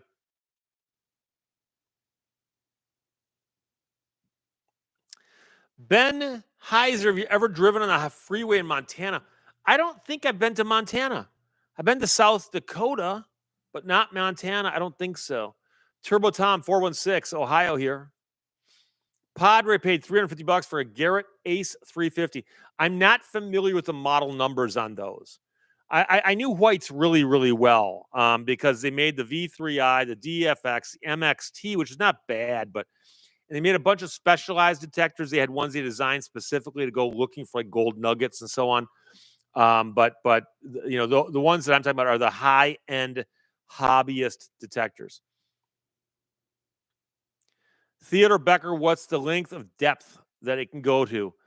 Um, it it's hard to say because I've detected things deeper than 12 inches, but they weren't things I wanted to dig. I've actually walked over like a metal culvert that was a couple feet under the ground, and the detector went off to indicate, yeah, there's metal down there. So the signal travels quite far, but on targets that you're looking for, coins, it'll go 12 inches for a coin easily. And I know some people say, um, don't you want to go as deep as possible? Well, coins don't go really deep after they get to a certain depth. They tend to stop if there's topsoil and clay. They tend to stop at the clay. So I've seen guys detecting and finding coins that are probably in the ground for 100 years, and the coins are 6 inches down, 4 inches down. That's possible. John Williams, hey, Stephen, watching your video for a while now, I've noticed a book on your bookshelf called Hillsborough. I grew up near Liverpool and wondered if you've read this and what your thoughts are. Yes, I have. And I've mentioned before that that is one of the best books ever written on any topic. That's why it's on my shelf. And I am familiar with the Hillsborough story where there's a crush at the stadium. And eventually 97, I believe the number is 97 now, of people died from it as a result. There was a huge controversy how the police covered it up and then bungled the investigation. And all the people who were responsible didn't get in trouble. There's all kinds of problems with the designs and the structure of the arena itself, the stadium. And the guy who wrote that book covered that story, followed that story. He's a criminologist who teaches at university. And he was one of the people who stayed with the story and became like an advocate for them to do more. And the amount of work he did, it's one of those books where you look at it and you realize this guy spent his life not just writing the book, but going through the experience and doing what he did. And it's crazy to think about. I've known people who've latched themselves onto the wrong cause. And 20 years later, they go, what did I do with my life? This guy's life work is in that book. And if you're fascinated by true crime stories or even modern history, I remember when Hillsborough happened. It made the news over here, but it wasn't as big news over here. And I remember seeing it come across the wire. And later on, I read that book. I've seen all kinds of documentaries. That book is the definitive work on Hillsborough. So I highly, highly recommend that you check that book out if you have any interest at all in it. Sig226 says the Hillsborough disaster. Yes. The Moo Master Z says, thank you for the stream. I need to go out for a drive so I can change my oil on this sunny, warm day. Yeah, warm that oil up. It'll drain faster.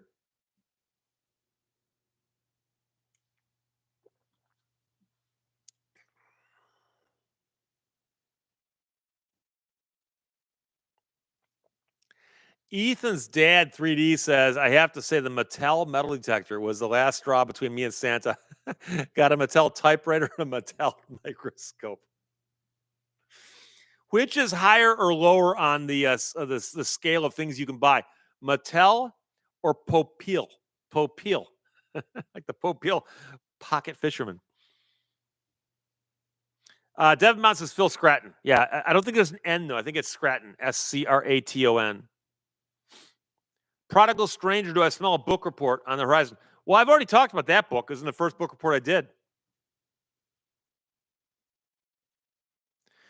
David Phillips, I still have my elephant trunk key for the Detroit Zoo with the talking boxes. Oh my God, I forgot about those. Oh, we had one too. The Detroit Zoo is one of the nicest zoos in America. And it's actually not in Detroit, it's in Royal Oak for some reason. Um, It was designed by, I think, the same guy who designed Central Park. It's beautifully laid out. It's beautiful old zoo. It's been there a million years. And they used to have these boxes with a speaker on it in front of every exhibit. And if you had this key, you could walk up and turn the key, and then the box would tell you, like, this is the African elephant. It weighs, 19,000 pounds and can fly, or whatever the facts are about the animal you're looking at. And but you had to buy the key. But once you had the key, you could walk around and do that at every single box. I'm sure they had other places as well.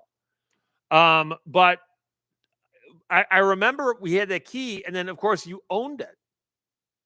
And so we brought it home. And I remember that key was, I could tell you where it was, in the kitchen in the house I grew up in, which has been remodeled now, so it's gone.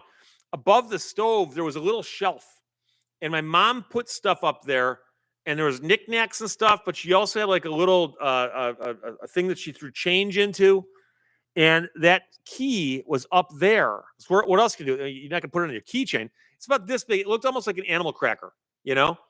But I'd forgotten all about those. Frank JC Third says Philadelphia Zoo had them. I wouldn't be surprised if they were all um, something that somebody sold to zoos and so on and so forth. Doc Death 94 has one for the Pittsburgh Zoo.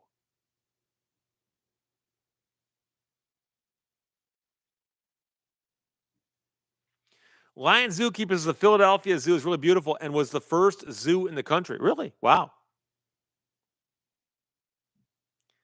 ACCS says, check out the email I sent you about the special bumper covers Mitsubishi is forcing dealers to buy.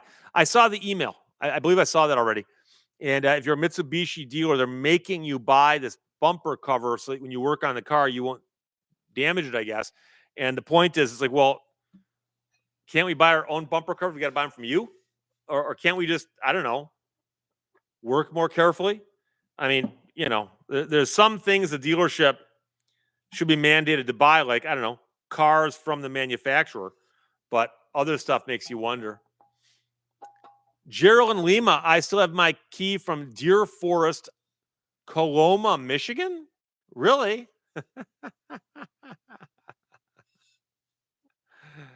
Oh, I was unaware of that one. Mark Miller, I went to a hand car wash and they stole all my change. Theoretically, you could sue them with small claims court, but that's the whole point. Is it's how much is your time worth? I went to a quarter car wash to wash my Explorer a couple years ago. Put all the money in, hit the button, and all of a sudden, whoosh, and the soap started spraying down from the ceiling, and the hose had busted. So I had to step back and wait like 5 minutes until it stopped spraying soap all over my car. And I drove around to another bay and rinsed it. And there was a phone number for problems. Call this number. I called the number, got a message. The guy never called me back. It's like, what? I'm sure it's like, what are you gonna do? So Thurston County's most haunted, also known as TC. Holy cow, I'm here. Oh, Dan Boyd used to cut some lawns across the street from the Cincinnati Zoo parking lot. A couple years ago, I went to the Toledo Zoo. Someone said, hey, you should go to the Toledo Zoo. So I said, sure. There's a book a guy wrote called Yes Man, made into a movie starring Jim Carrey. I didn't see the movie because it started so slow, I just couldn't handle it. But as a thought experiment, he decided to say yes to every question somebody asked him or said to him for a period of time. And one of the things somebody goes, hey, you want a cigarette? So he started smoking. But the reason I'm familiar with that is I'd read an earlier book he wrote called Join Me, where he decided to start a cult, and he did. It's just really goofy comedic writing about just doing funny stuff to be funny. Johnny Z. Fraley went to Toledo Zoo when I was 10. Yeah, I'd tell you how old I was, but it wasn't that long ago. Doc that 904 the Toledo Zoo now with possums and raccoons. What I'm always fascinated by is they figure out which animals can get along with which other animals. So put like the giraffes like in with like the ostriches or something. And they realize like, oh, these will get along. And once in a while I look at the combinations and go, that's kind of strange, but it must work. And I remember last month at the Detroit Zoo, There was an enclosure, and once in a while they'll say there's something in there and it's not, or it's hiding, And I saw like it's like the giant African porcupine or something. And I'm looking and I'm looking and I'm looking. And finally I realized if you walked all the way to one edge of the enclosure, you could like lean over and just see it. I swear to God, the thing looked at me like this and went into a cave. It's like I'm sick of you people looking at me. Oh boy. Mark Miller, they got me for 20 bucks. You put 20 bucks in quarters? Surprised you're not still there putting in quarters.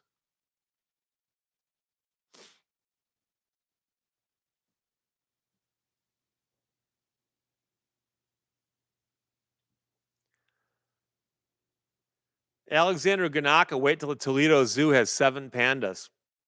Well, if they've got 2, it's possible they could get more. Opinion Rat, they put in cheetahs with the Labrador Retrievers. I remember seeing that. There's a documentary on like the Animal Planet channel or something. I must have been watching it during the preceding the Puppy Bowl. And I saw a thing about like strange animal friends or something. And they did the documentary about the cheetah that was lonely. And so they when I believe when it was young, they put in a young Labrador, and the dog and the cheetah would chase each other around. And they had a blast, and they say, "Yeah, it worked." So blah blah blah. I own a zoo. It has 1 dog and 1 cat. Yeah, it's a very limited and specialized zoo.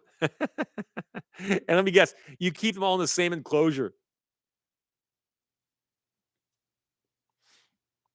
Scrapman 50, as far as I can remember, my parents never took me to a zoo, even though Zoo Atlanta has been in existence for 100 years.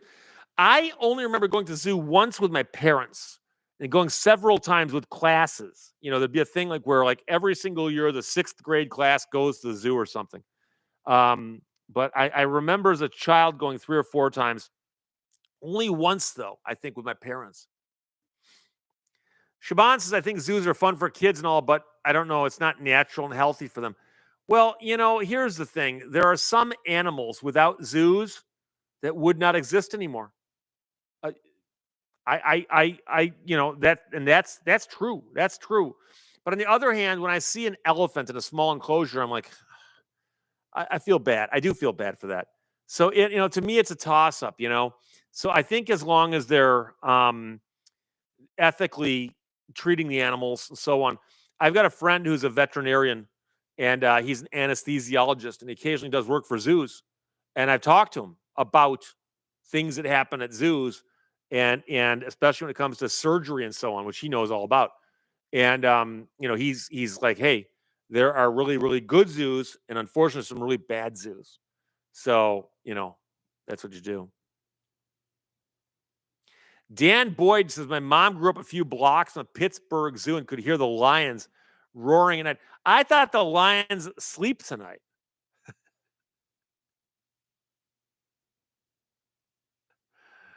Oh. Now, Scrapman 50, remember, is going to SeaWorld. That's a whole different thing. Don't get me going on SeaWorld. SeaWorld takes a gigantic animal and sticks it in an enclosure. So, like, this is the animal, and here's the enclosure. Hey, but it can still like breathe, right? So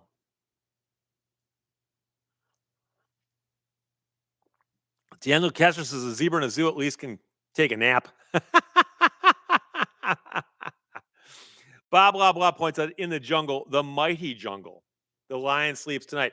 And by the way, there's actually a very very sad story behind that. I may have talked about this before, but there's great articles on the internet. But the song "The Lion Sleeps Tonight" by the Tokens has been covered by a million people. It even appeared in a couple movies.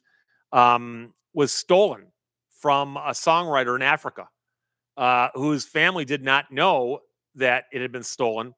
And so over here, people were calling it like, "Oh, it's a traditional folk song and stuff," and it was just stolen. And finally, somebody tracked down the descendants of the songwriter and said, "Did you know this song was a huge, huge hit in America for like 15 different people and in soundtracks to movies?" And like, what? No. So they did finally get some money for it, but not anywhere near what they should have gotten for it. So it's very, very sad.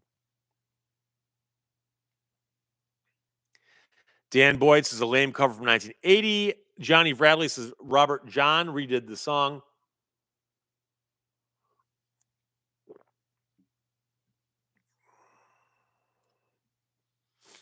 Mike Terrell has got to go. Thanks, Steve. Thanks, Mike. Appreciate that.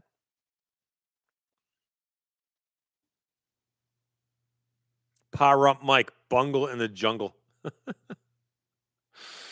Once in a while, you hear a phrase, and you're like, how did they work that into a song again?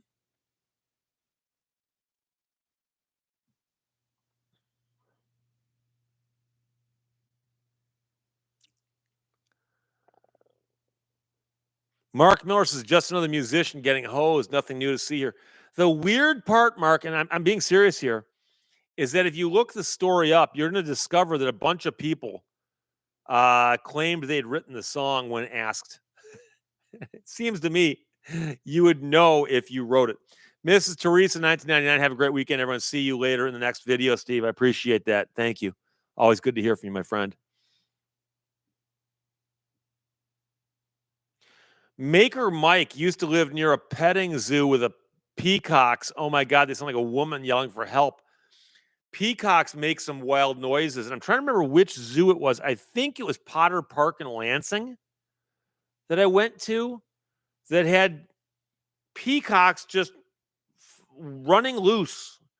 And I'm like, okay, that's fine. But then you hear some weird noise and you turn around and be a peacock on the roof of a building or just in the weirdest places. And it was very strange.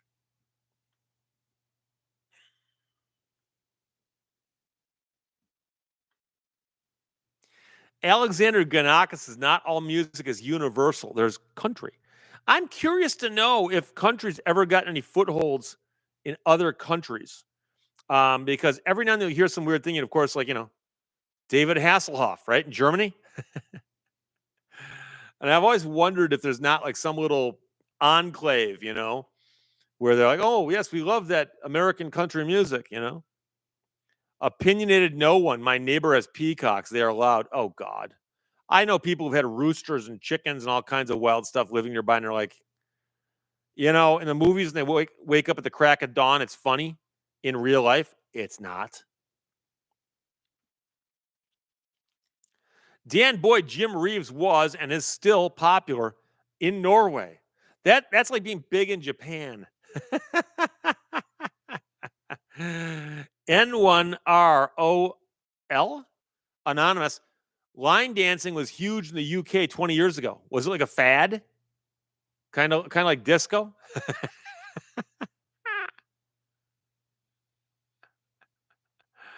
Oh, Alexander Ganaka, there are greasers in Japan. Well, the funny thing about the Japanese is you'll often hear about them finding something we do charming, and next thing you know, it's become a fad. So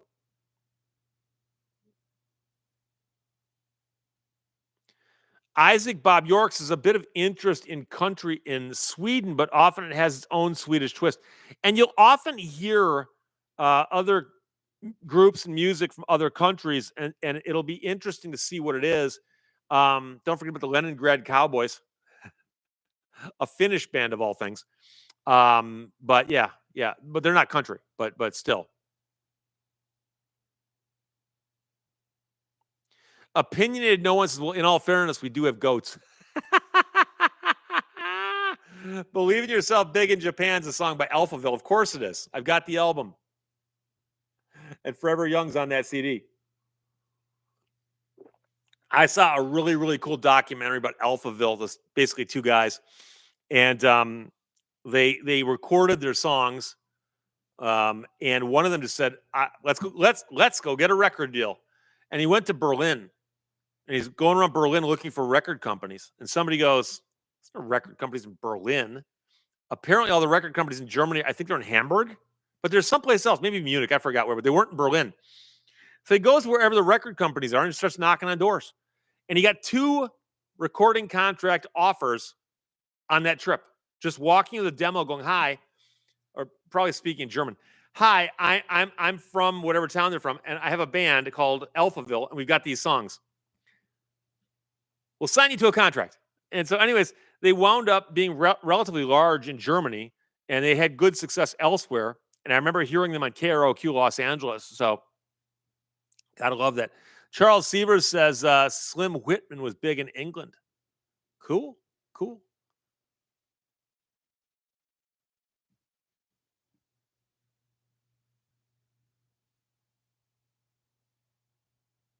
Mike Franks, the Swedes doing the achy breaky heart line dance would be cool.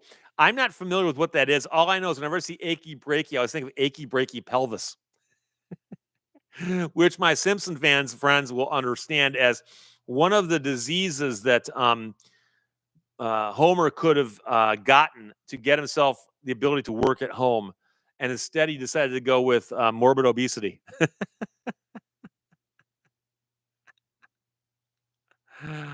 Oh, Don McR in San Francisco, they've got a ton of escaped parrots.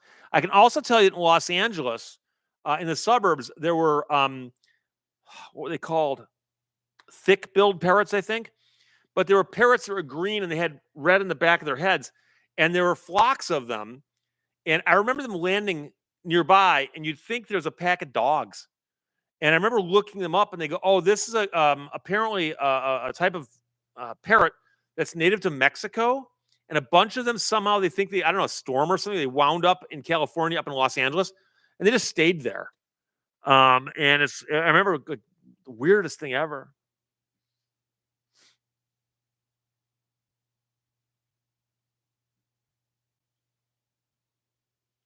Gordon 861 says parrot flocks in London too. Did not know that.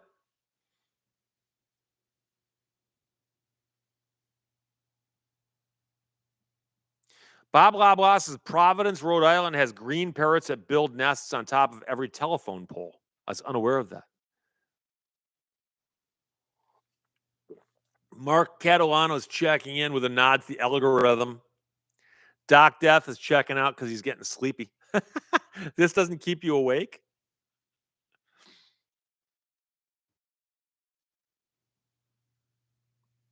Standard deviation. Ever been hit by a dead bee? No, but I got stung in the face once when I was out running. Give an example of the kind of videos I used to put up that never did very well. I went out running one day and I got hit in the mouth with a bee and it stung me. By the time I got home, my lip was all swollen. And I did a video entitled "I Got Stung by a Bee." The people who watched it seemed to enjoy it, but the algorithm didn't do a whole lot with it, I don't think. Johnny Knoxville is in the house with 11 minutes to spare. You're here, it counts, my friend.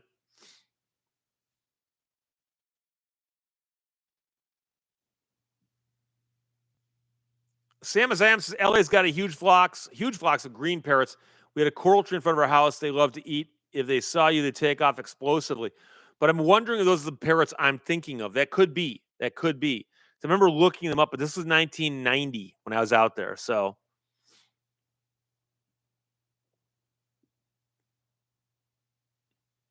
LG, I haven't tuned in for weeks. Any concerns or discussions about the CFPB? No, at least not today. Oh, Johnny Knoxville says, yeah, back to back F1 and MotoGP races in the Middle East. Cool. Prodigal Stranger says this parrot is dead. I say it's not. It's got lovely plumage. It could just be sleeping or an ex parrot.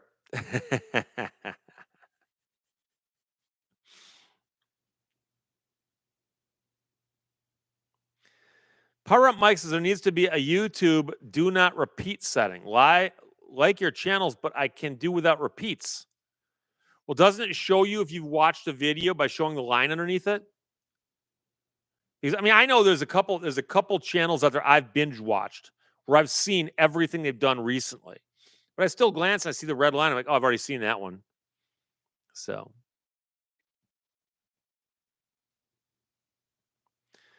Joel Sybisky says, just as I suspected, can't reply to real things. You can't? That sounds like a personal problem, as they say. Alexander Ganaka, Steve's even scared to talk about Ohio or pigeons. but I talk about boxing all day long.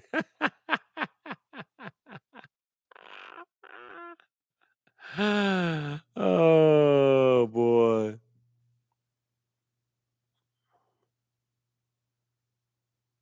Joel Sibisky. Yes, you can't.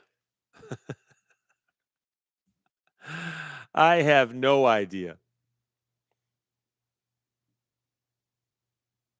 Dime bag coins. Just don't talk about Beetlejuice. Beetlejuice. Prince Albert's is my TV will show the red line if I watch the video there, but if I watch it on my iPad, there's no line.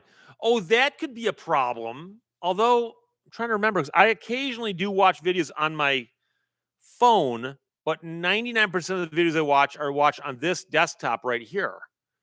So I don't know.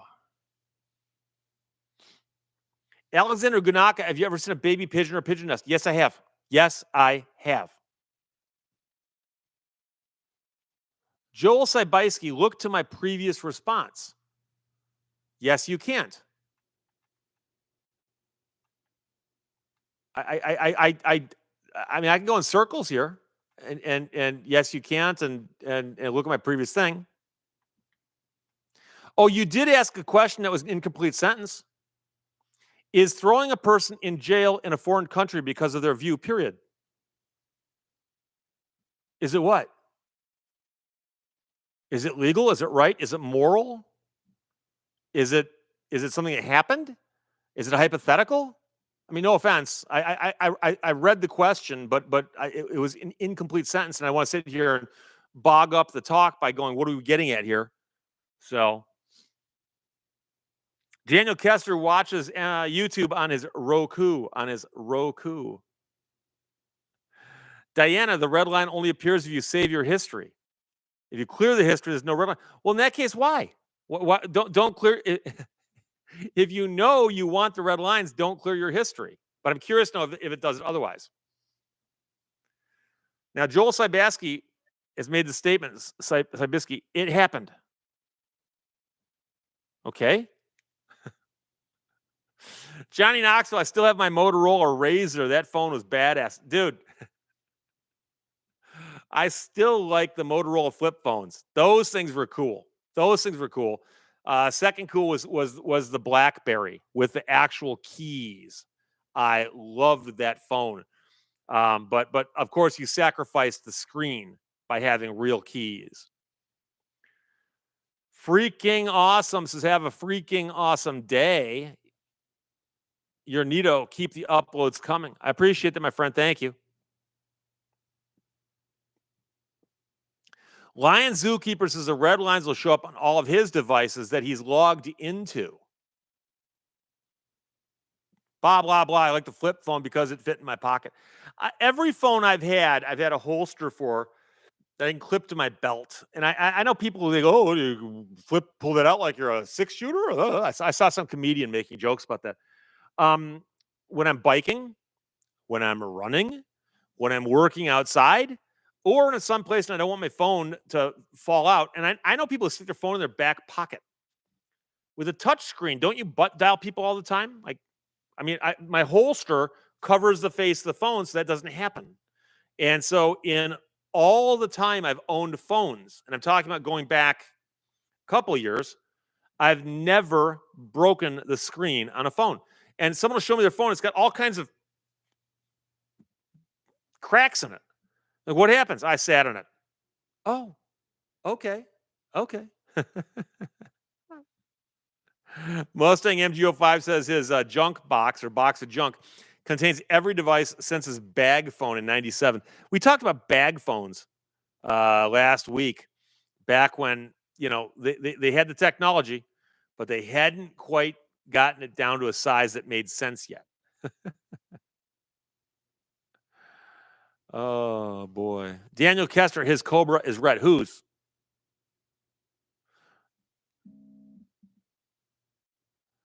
Gordon 861, just don't buy Apple phones. I never have. I've always just, it happened to work out that way. I've got nothing against them. I've seen them very cool, but I've never had one.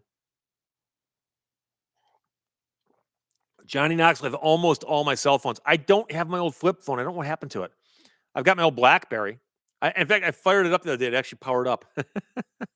Haven't been turned on in years. No, Daniel, my Cobra is blue. My Viper is red.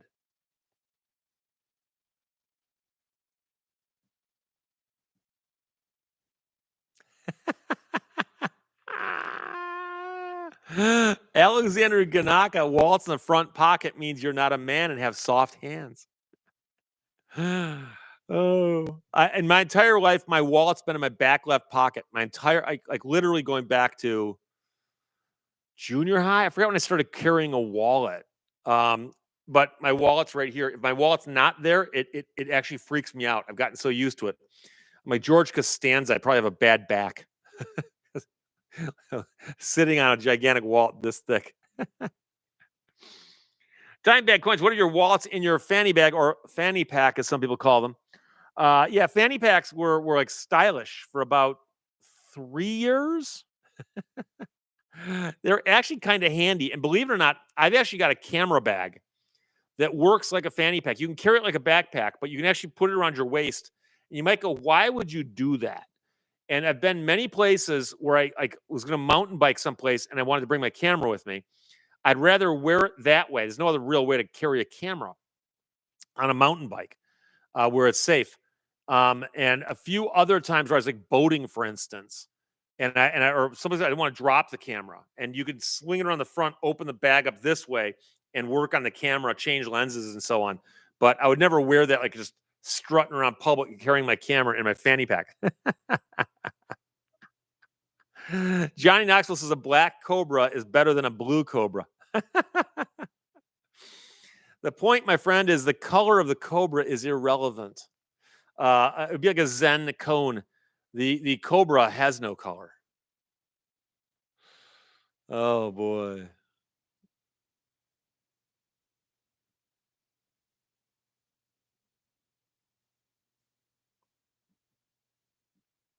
Johnny Knoxville, I wear a fanny pack. No wallets for me. What you want to do is get a man purse. A man purse. And it's not a man purse. It's actually it's European, as Seinfeld will tell you. Oh, sometimes I listen to myself asks the question, how did Wile E. Coyote, buy anything? What money did he have being a coyote in the desert? You know, the interesting thing is that he sent away and got things mail order. And I would assume that that meant that he wrote checks. So he probably had a bank account. Now, do coyotes have bank accounts? Well, I would assume so. Oh boy.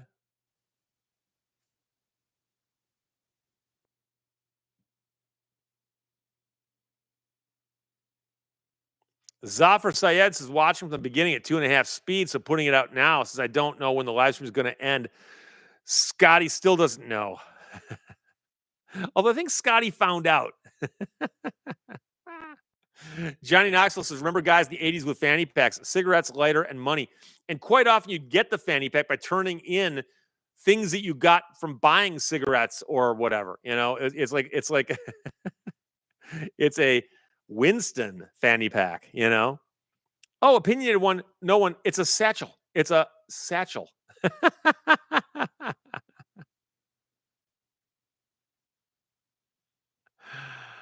Oh boy. Jimmy Joe Fine says maybe he bought from Acme because they would sell things COD. Send it to me and I'll pay for it and it gets your cash on delivery. COD. And I understand that was a thing for a long time, but it got the point where unless you knew the person selling it to you, they would never do that. Padre, I had a Salem fanny pack.